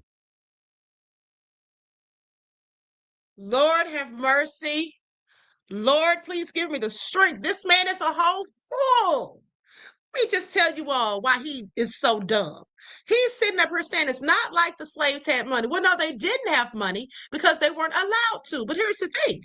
They absolutely did steal wealth from the slaves. And let me just tell you how. First of all, you know, they say that Eli Whitney invented the cotton gin, right? But the reality of the matter is it was a slave who invented the cotton gin. Now, you have to look at it like this. If the slaves were the ones picking the cotton, then who would have a vested interest in inventing something that would help them to do the job? Well, that would be a slave. So the slaves would invent things, not just the cotton gin, but the slaves, anytime they would invent something, well, their owners would take the credit for it because they were their owners and they were treated as property. So they were not allowed to benefit from the very things that they themselves created and invented. So therefore, they stole their creative works. They stole money from them because those are things they could have sold for a profit. Do you see how stupid and insidiously obtuse he is? All you have to do is listen to him for a few minutes and you see how foolish he is. Now, mind you, he is still able to thrive and grift because of the people who actually listen to him and enjoy his foolish commentary are just as obtuse as he is. And how do we know that? Well, because they all voted for Trump. Okay, that's how we know. Okay, the maggots. Those are his people. And so, of course, they believe whatever he says. Okay? They believe whatever he says, just like they believe whatever Trump says. A 34 times convicted felon, okay, a credibly alleged PDF file and other things amongst, okay, that we've all seen in the Epstein files. Please pay attention. So that all been said, I'm sorry. He's just a whole idiot.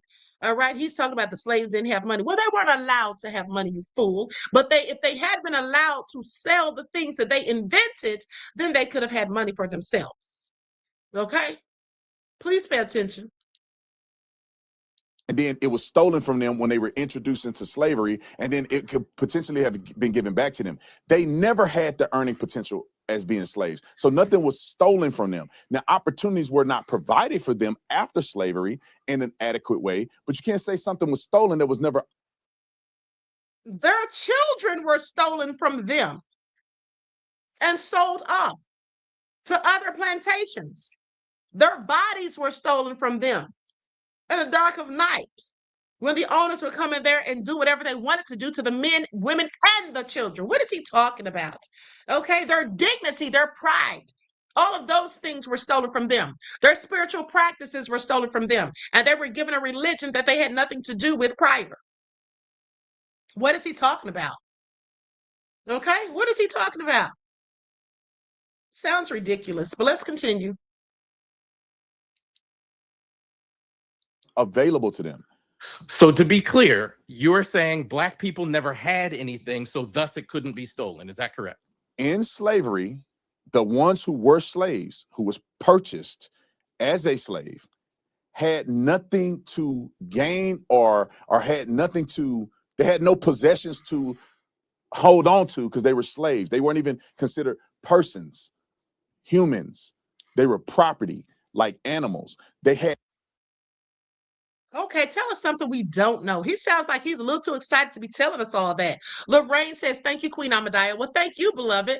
Okay, thank you for your kind words and your contribution to the channel. I appreciate you. This man needs to sit down somewhere. No Oh, money Lord. to obtain or to give up or to relinquish. They had no choice in it. So that you can't compare that. So again, I just want to be very clear on what I'm hearing. You're saying that slaves had no property, so thus it couldn't have been stolen. Yes. Okay, that is factually inaccurate. We know that from slave documents that they did have money. They were allowed at times to earn money. Well, let's hold on. And those things were taken. Let's talk about it because I want to be very. Now he wants to cut the man off because here's the thing. They absolutely did have money sometimes because remember this, some of the slaves even bought their own freedom. And then after they saved up their money, they would go and buy freedom for maybe their wife or their child or whoever, other people that were their relatives who were also slaves. See how he just doesn't know what he's talking about? Completely idiot. A complete idiot. Very clear about this. I studied this in college. Now you're talking about. He actually studied in college? I doubt it. I'm perceiving the slaves that are on the plantation that were not able to work. They not like Harriet Tubman, who was married and she worked and she was married and her husband was a free black man. I'm not talking about Harriet Tubman. I'm talking about other slaves who were in slavery, who had no possessions of property. They were not allowed to work. If that's what he was talking about, he could have said that in the beginning, but now you see, now he's trying to act as though he wasn't wrong. Okay, now he's trying to move the goalpost. Harriet Tubman was a slave too, okay? So sit down somewhere. What is he even talking about?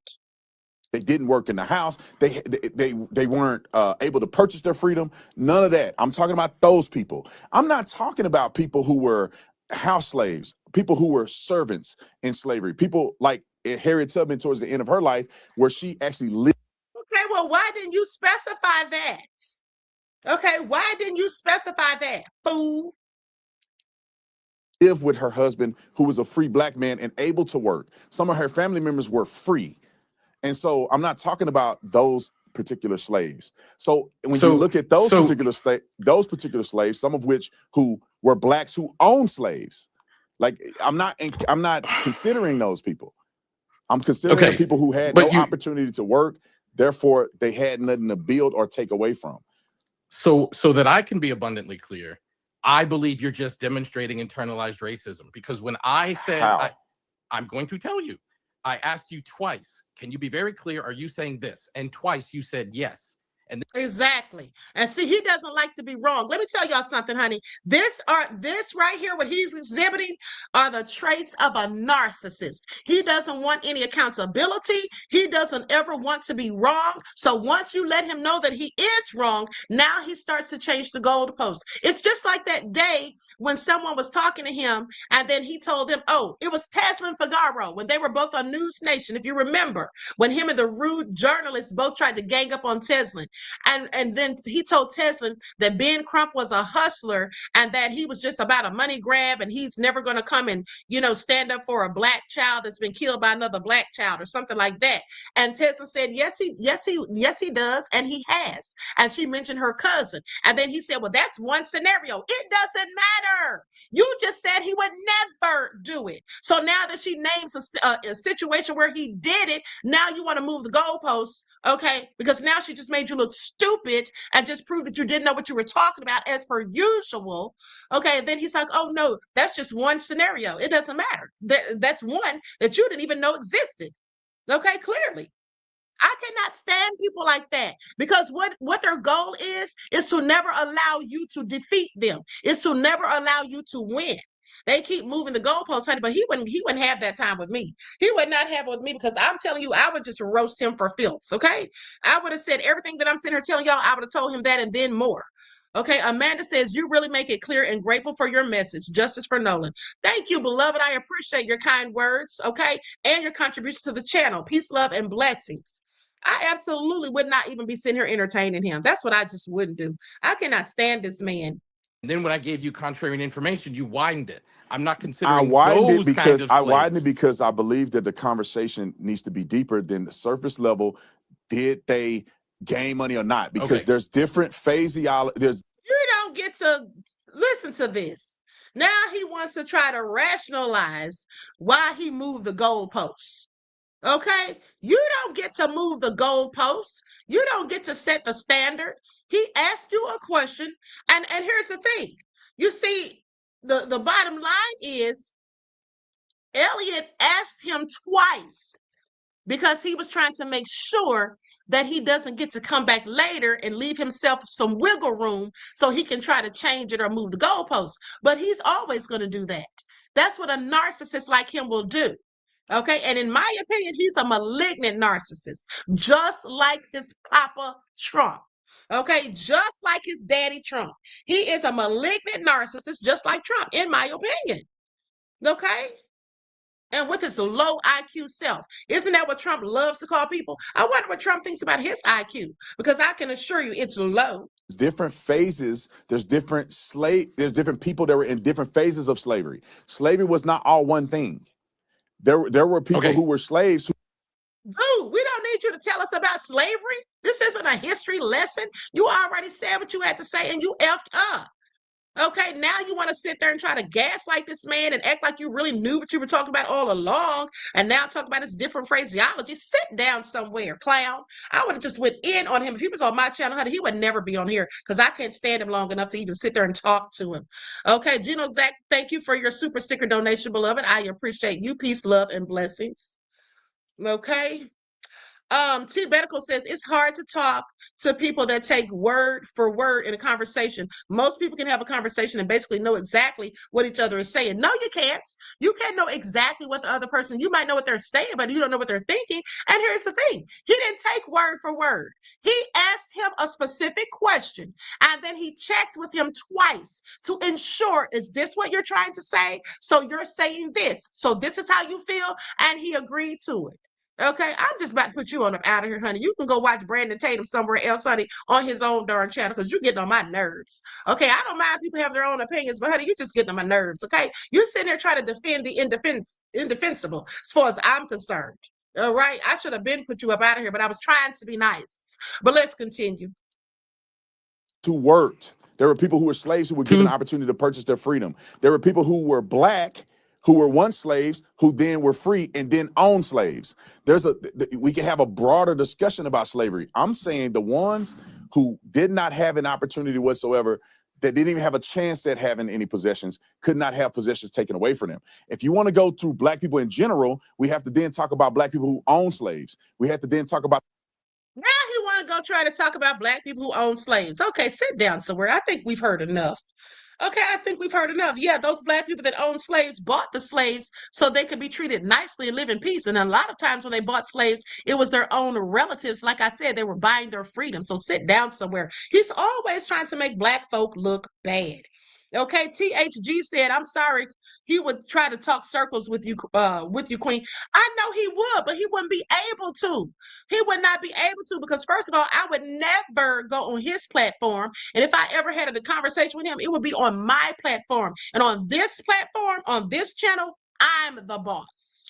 It's what I say that goes. You're not going to come over here and talk over me, disrespect me, or whatever. I will mute your mic. Okay, and if you get too belligerent, I will kick you off. So that's how that goes, honey. So I don't have to worry about him trying to talk any circles around the queen, honey. And he can't talk circles around me because he's too obtuse. Okay, Eliott's taking it easy on him, but I wouldn't be so nice.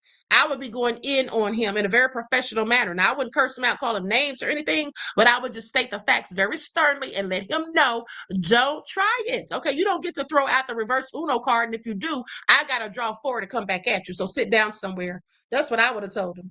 Please pay attention. About the first legal slave owner in American history, which was Anthony Johnson. We have to talk about all the black people who purchased their freedom and who also purchased other people's freedom in slavery. Those who never was a slave in the field.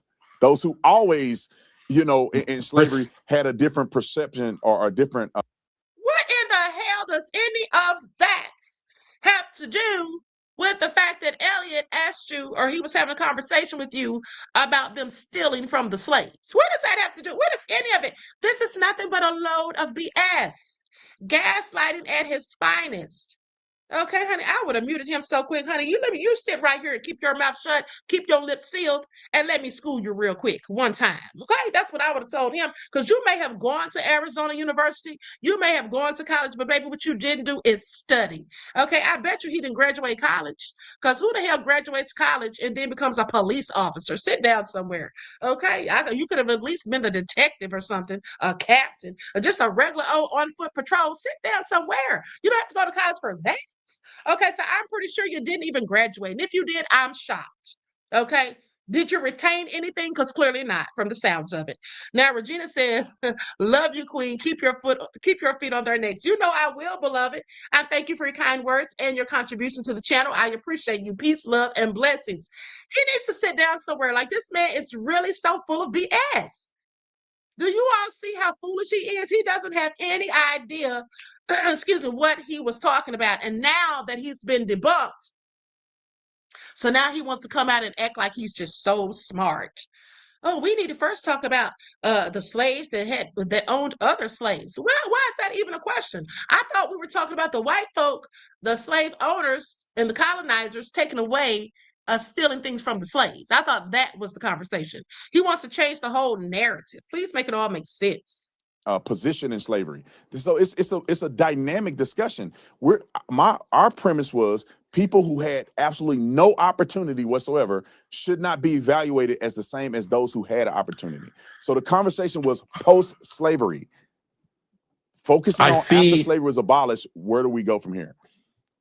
Let me tell you something. Eliott is taking it too nice on him, too easy, honey, because I'm going to tell you something. Gregory said he's winging it. He sure is, beloved. Okay? RG Time said he might have been working at the desk in the police station. Okay, clearly. Or riding one of those bikes around the park. Issuing out tickets and whatnot. Maybe he was a meter maid. Here's the thing, though. Now, Eliott is being very generous because when I tell you he would not be sitting there talking circles around me, look how he's doing him. He's literally controlling the conversation. Let me tell y'all something. One thing you should never do, especially when you're talking to someone like him, don't ever let them control the conversation, okay? Don't let them control the interview. That's what you don't do. You know who he's reminding me of right now? Because I'm going to tell you two people that I notice anytime they give an interview, they always control the interview. I wouldn't even give them the chance. 50 Cent and Tekashi 6ix9ine. 50 Cent and Tekashi 6ix9ine, they try their darndest to control the interviews. And I think Tekashi learned it from 50 because they used to be cool. I don't know if they still are. But at the end of the day, honey, don't let someone control the the interview on your channel. Now, if it's on his channel, that's a different story. But on your own channel, that's what he would not be doing, honey. He could sit down somewhere. That's all I'm saying. I would mute his mic so quick. Respectfully, I don't see a point in talking about the details because you keep moving it instead of. I'm not moving it. You want to broaden up the conversation. You asked me a very basic perspective. Clearly, what did you say? You said yes twice, and then I said, "But what about this?" And then you moved it. And then I realized you want to broaden the conversation. Okay. So I broadened the conversation. If he wants to broaden the darn conversation, you let him do that. You don't take it upon yourself. Like, I'm telling y'all, this man is really ticking me off, okay? This man, this I am saying, it's a lot of rotten word salad, Queen. That's exactly what it is. Stephanie said, damn it, Bart. Okay, I absolutely could not with him. I'm sorry, honey. I would have to. Fair. Due to time, it's a no can for I me. ask you two more quick questions? Okay. One of them, are you familiar with the phrase moral disengagement? Moral disengagement, no. So would you acknowledge, regardless of whatever opinions you hold, you're allowed to hold whatever opinions you want, would you acknowledge that some of the messages that you present cause harm to people? Yes, absolutely. Okay, for the feeble-minded specifically. But let me say this. For those of you who don't know, moral disengagement, I already can tell you that he didn't know a darn thing about this because it's a psychological process where people trick themselves, which he clearly has done, into believing that ethical rules do not apply to them in a specific situation. Okay, so basically it lets individuals do bad things without feeling guilt or breaking away from their own self-image. Okay, and that came up, I think that phrase was coined by a psychologist by the name of Albert Bandura, if I'm not mistaken. Okay, so anyway, he needs to sit down somewhere because, of course, he doesn't know anything about that. Please pay attention. From I have an idea to I have a. Yeah, no, we got to be more detailed. You saying emotional harm? You saying physical harm? Are you saying people are harmed unjustifiably? They consider to be harmed by what I say. So I'm saying that your people opinion can be your opinion. I have no intent to harm people by what I say. One second. I have no intent. I don't want to be overtalked. And people should not be harmed by what I say. I don't want to be overtalked, and I don't want to have to put you on mute. I think some of the stuff you communicate on the platforms you do causes harm to people. In what way? Emotional harm causes them trauma and stress to hear your message. Okay, that's a personal thing that has nothing to do with what I'm presenting in my the way I intend to deliver it. It's not my fault that somebody's receiving personal harm in their own perspective because they don't like me saying that a black person was wrong. They feel harmed because I interview somebody. That's not legitimate. It. No, I'm saying these are the complaints that I'm hearing.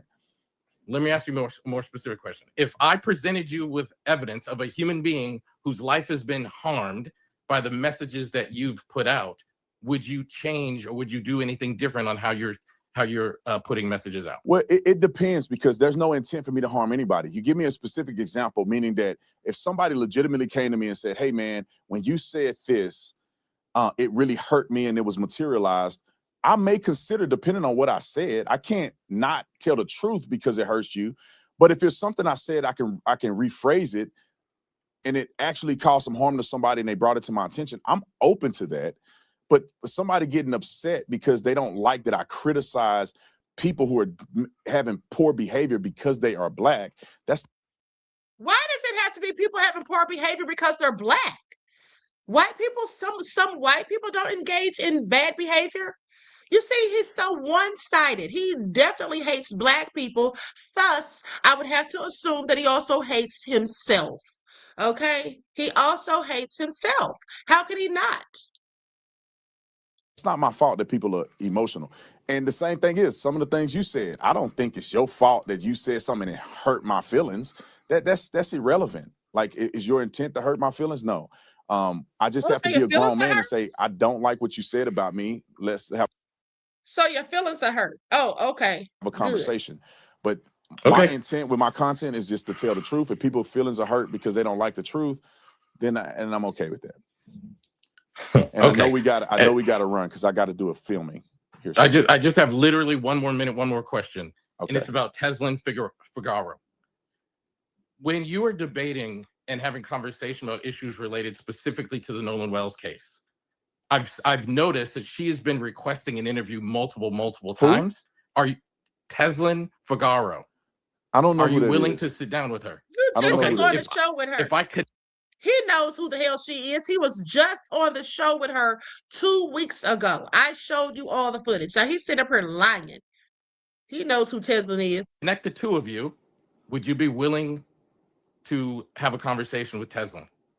I have a conversation with anybody. It just depends. I got to know who this person is. She is an attorney. She is working in the Nolan Wells case.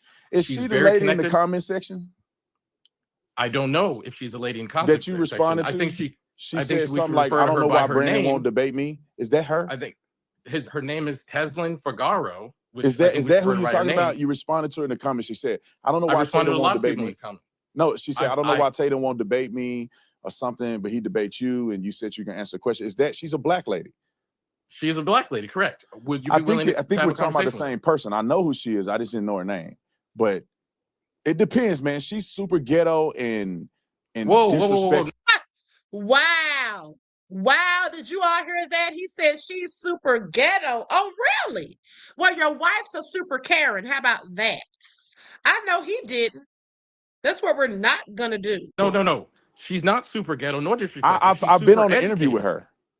Yeah, and you were the one acting ghetto. You and that no good journalist, reporter. I understand that. She's super educated. She's not very respectful. She talks crazy. I may still consider talking to her, but I just want to put it out there. She was wondering why I didn't debate her or nothing. Some people are not acting in good faith. And I don't want to get into an argument with somebody and they cussing and acting a fool. I feel like you've been respectful. Oh, you mean like how he was cursing and acting a fool when I showed you all that video of him getting ghetto? Do you all remember that? You all remember that? Do I need to pull up the footage? I know he's not talking about somebody being ghetto. Hold on. Y'all keep listening while I dig up that footage because he needs to sit down. Although I disagree with you, you've been respectful in your commentary towards me, although I disagree with it. You haven't called me out of my name and you cursing and acting up. And so that's why I was willing to talk to you. But other people that are cussing and trying to get a gotcha moment, I'm not really interested. You know, like people got to realize I have 8 million people that follow me. I have an incredible platform. I don't really gain anything by going on other people's platforms. I just respect you enough to say I would like to have a conversation. And well, I think I just want to go that talk crazy about me every day. I don't know. I got to consider if I would talk to her because I don't know if it would be productive. Okay, I gotta let you go, but I will gonna go on the record and say I think you should sit down and have a conversation with Teslin because she is just as informed and connected to this case and has interviewed just as many people as you have, and I think that's an important thing. So, Mr. Tatum, thank you so much for your time. Thanks for having me. Appreciate it. Please. I know he's got to be a joke, okay? Do y'all hear this? And acting like he's got to run out of there so quick. I bet you do have to go, honey. Okay, you couldn't answer any of those questions. Then you couldn't answer not one of those questions. I want y'all to pay attention. He didn't know anything that man was talking about, okay? But he thinks he's so darn smart. And they're going to call Teslin ghetto when we just literally saw him acting ghetto. I can't find that darn video. I don't remember what it was under, but it's in one of my videos where I showed you all how he got real ghetto. He told that man, he said, "Ninja, I'll beat your A." Y'all remember? You don't know who you effing with. He's fucking cash trash, okay? I told y'all he got real ghetto that day, but he got the nerve to try to go in on Teslin. Please sit down somewhere, sir. Okay, please sit down somewhere. I mean, is he serious? Anywho, let's get ready to conclude this broadcast. Before we go, I want to show you all this video. I find it all interesting. Okay? Just low down and nefarious. But anywho, I want to show you all this video because teach your children not to bully others. Okay? This is an anti-bullying channel. All right? And at the end of the day, There was a little boy who was bullying another kid, and wait till you see what his mother did. Hold on, let me pull it up real quick. Honey, if my mom had done this, I'd have been crying. I would have been literally crying. Like, sub, everyone, please like and share. That darn Tatum is something else, honey. I don't know what we're going to do with him. All right. Nina said roasting allowed. Okay, absolutely. Now I want you all to see this because this is a prime example of what happens when children bully others. What's going on, baby? You hungry? I didn't know you was coming up here. My son been bullying my son by his clothes and shoes. You know, I'm a single parent. So you come on. What's going on? You bullying him? Well, I don't know him. You're lying. Y'all go to school together? Yeah. At He was school? bullying me. What did he say, baby? He talking about my clothes and saying how dirty my clothes is, knowing I don't have that much clothes in. You know, I'm a single parent. I do the best I can, you know. There's no reason for him to be bullying my child. And I don't raise him to be that way because we come from the struggle. He know that. I come from the struggle. So you don't ever pick at nobody. I done told you about that. So what you gonna do since you want to bully him and talk about his shoes? Take off your shoes and give them $300 Jordans I brought. Take them off. No. I don't take them off and give them to him right now. I'm not playing. Give them to him. Now take off your shoes, baby. Take off your shoes and give them them. Give them now. It don't matter. You don't know what this baby been through. You don't pick at nobody. Giving them shoes. Ooh, I don't give a damn. Giving them shoes. And now you're going to wear them tomorrow to school so people can pick at you. You're going to wear them tomorrow. You're going to wear them. I'm sorry because I don't raise them like that. Just wear my other ones. No, you going to wear them. Get them. Get them right now. Get them. And if he say anything else to you, baby, you don't hesitate to come over here. And I got something for you. I'm going to give you some of his clothes too. Hold on, I'll be back. I got to give you going just for bullying people. Now go on. Go on in the house. You want to bully people? You ain't the best. You don't have we done been through hell and back. And I ain't raised you to be that way. We come from the projects, from being homeless to Section 8, all that. And now we done finally got something. You don't pick at people. That's right. Because we can go back there one day.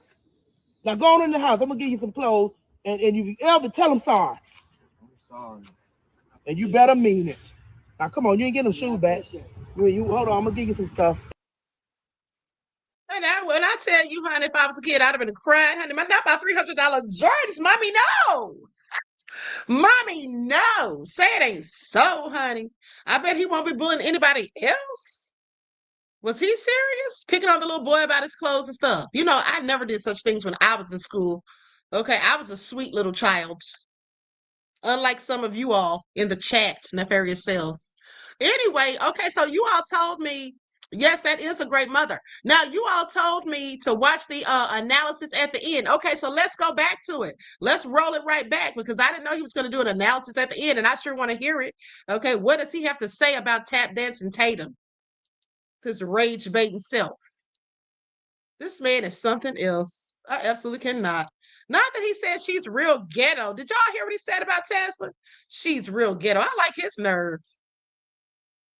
I like his nerve. Hold on. Let me fast forward it a little bit. Today I'm partnering with Chase Freedom Unlimited.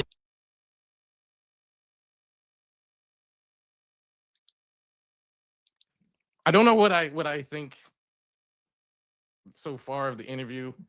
Helen, can you remove him out of StreamYard? I don't know what I think of the interview. I'll have to take some time to think about it. What I can tell you is I think every single term that I brought up, naive realism, internalized racism. He didn't know him. I think all of those terms are accurate. Moral disengagement. Moral disengagement is if I know the things I'm saying are causing people harm, I'm going to, and I want to consider myself a good person, as all of us do, I'm going to selectively choose what things I attend to, what things I don't. And he is doing all of the things. And I wanted to have this conversation, quite honestly, for that reason. I am a mental health professional. It's what I do. I've been listening to Mr. Tatum this whole time.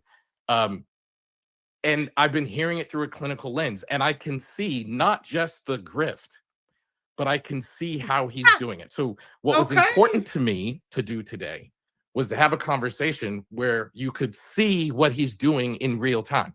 You saw him move. I was very intentional about every single word I said. I was very intentional about letting him talk when he spoke, but you watch him, he clearly does not know how to digest research. You don't take oh, these two things disagree, then all I have to go into my lived experience. That is not true. You have to weight the quality of that research, and all of us clinicians and people who consume research consistently, we all know that this is how we do that. And another thing also is this. He's absolutely right. So you don't go by your lived experiences because there's some research that you have not even experienced. Okay, it has nothing to do with your life. And also, peer-reviewed research has been reviewed by a myriad of scholars, and they've all come to the same conclusions, basically. So that all being said, he doesn't know how to digest research that doesn't align with his own ideology. Okay, he doesn't know how to accept that, and then at the same time, he doesn't know how to dispute it or to go against it, to debunk it, because usually, as we can see here, the terms that Eliott used, he didn't even know what they meant. Okay, he had never, I'm sure he never heard of them before. Okay, and he doesn't read or research, so there's that. But let's continue. The other thing that was interesting, did you guys notice? This is how internal racism looks. And it was important to me to clinically be able to point this out. But this is how you see it happen. Did you notice that I asked him specifically about a very highly educated, a very highly qualified Black woman who is very well connected to the Nolan Wells case and works very closely with attorney Benjamin Crump, who has overtly called him out and said, I want to debate you. The first thing he did, in my opinion, was he lied. He was disingenuous. Who is that? Teslin Figaro is a very well-known person.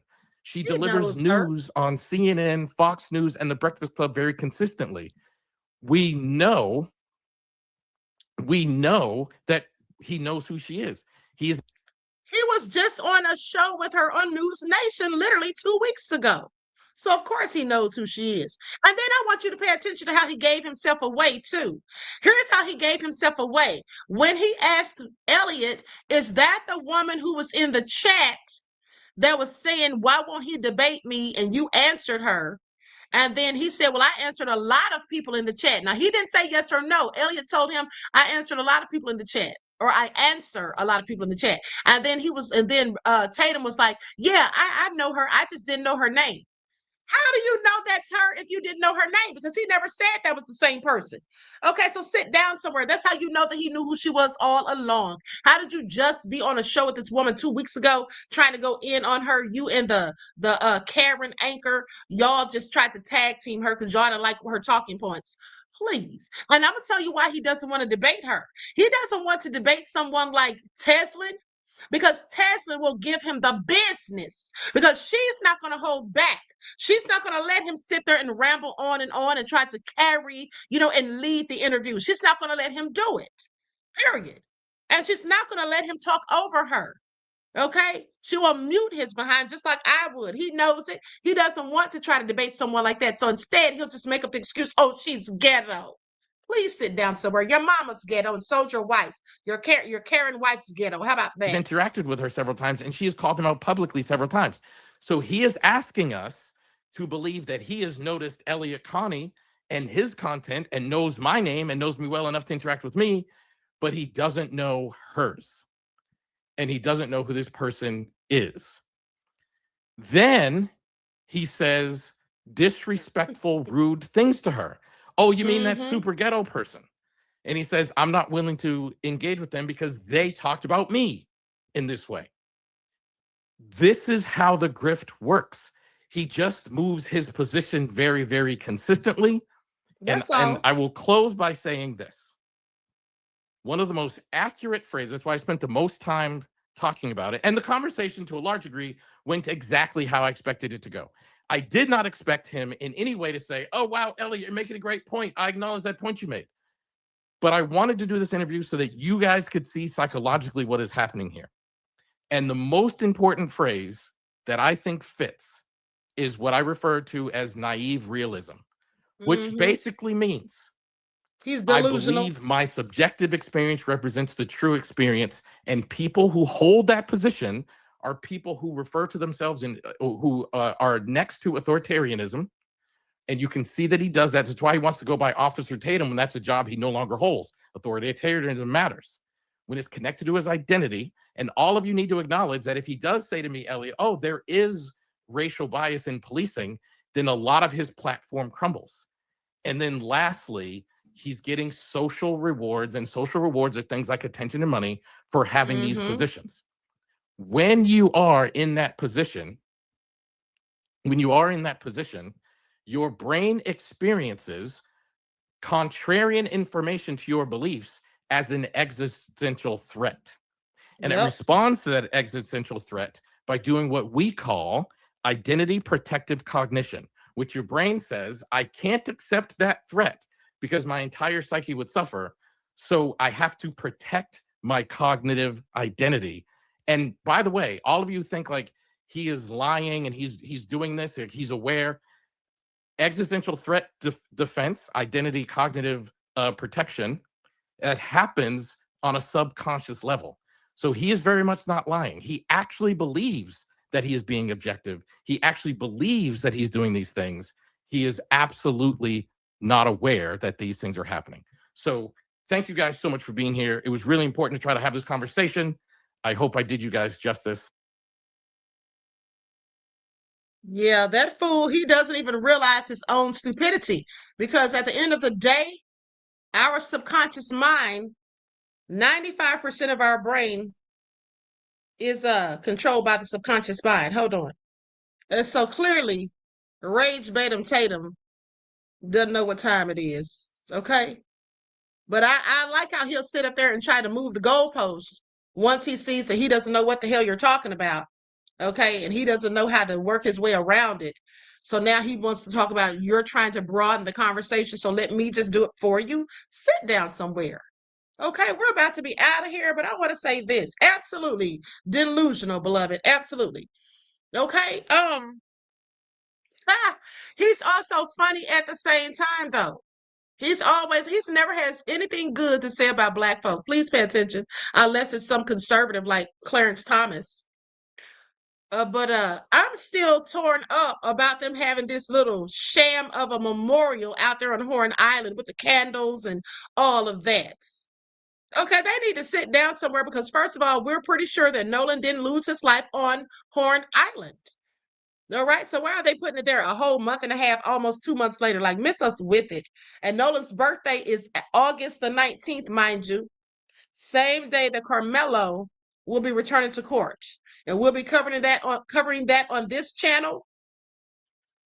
Okay, so please stay tuned. With that all being said, I love you all to life. I hope you enjoy the rest of this beautiful day. Each one teach one. And listen, I was gonna do the Trivia Fridays today, but I'm not going to be able to do it. I have somewhere to go. I actually wanted to go to the Clarissa Shields press conference at 3:00. It started at 3. She's going to be having a fight tomorrow. I might go. So anyway, that all being said, we'll have Trivia Fridays sometime this weekend. Maybe we'll have it Sunday, or maybe even tomorrow early. Okay, so anyway, love you all to life. Enjoy the rest of this beautiful day. Each one teach one. That's how we grow and thrive. Do something productive, constructive, but never destructive. And always remember, beloveds, to keep the Most High first in your lives. Until next time, I will talk to you all again soon. Peace.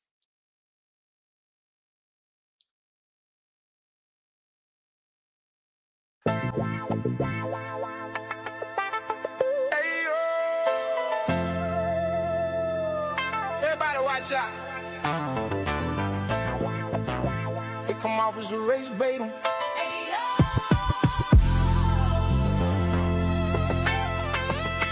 Everybody get down. I think I see a raccoon. Duck down, duck down. You don't want that raccoon stuff on you. Oh, please tell me, raccoon, what the hell happened to you? Who did this to you? Tell us who done it, they dead wrong. Cause you the raccoon of the century.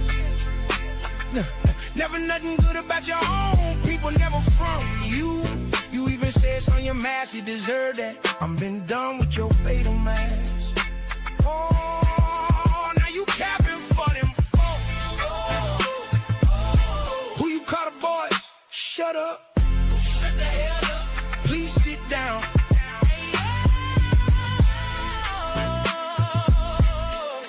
Everybody watch out. Here come Officer Race Bait.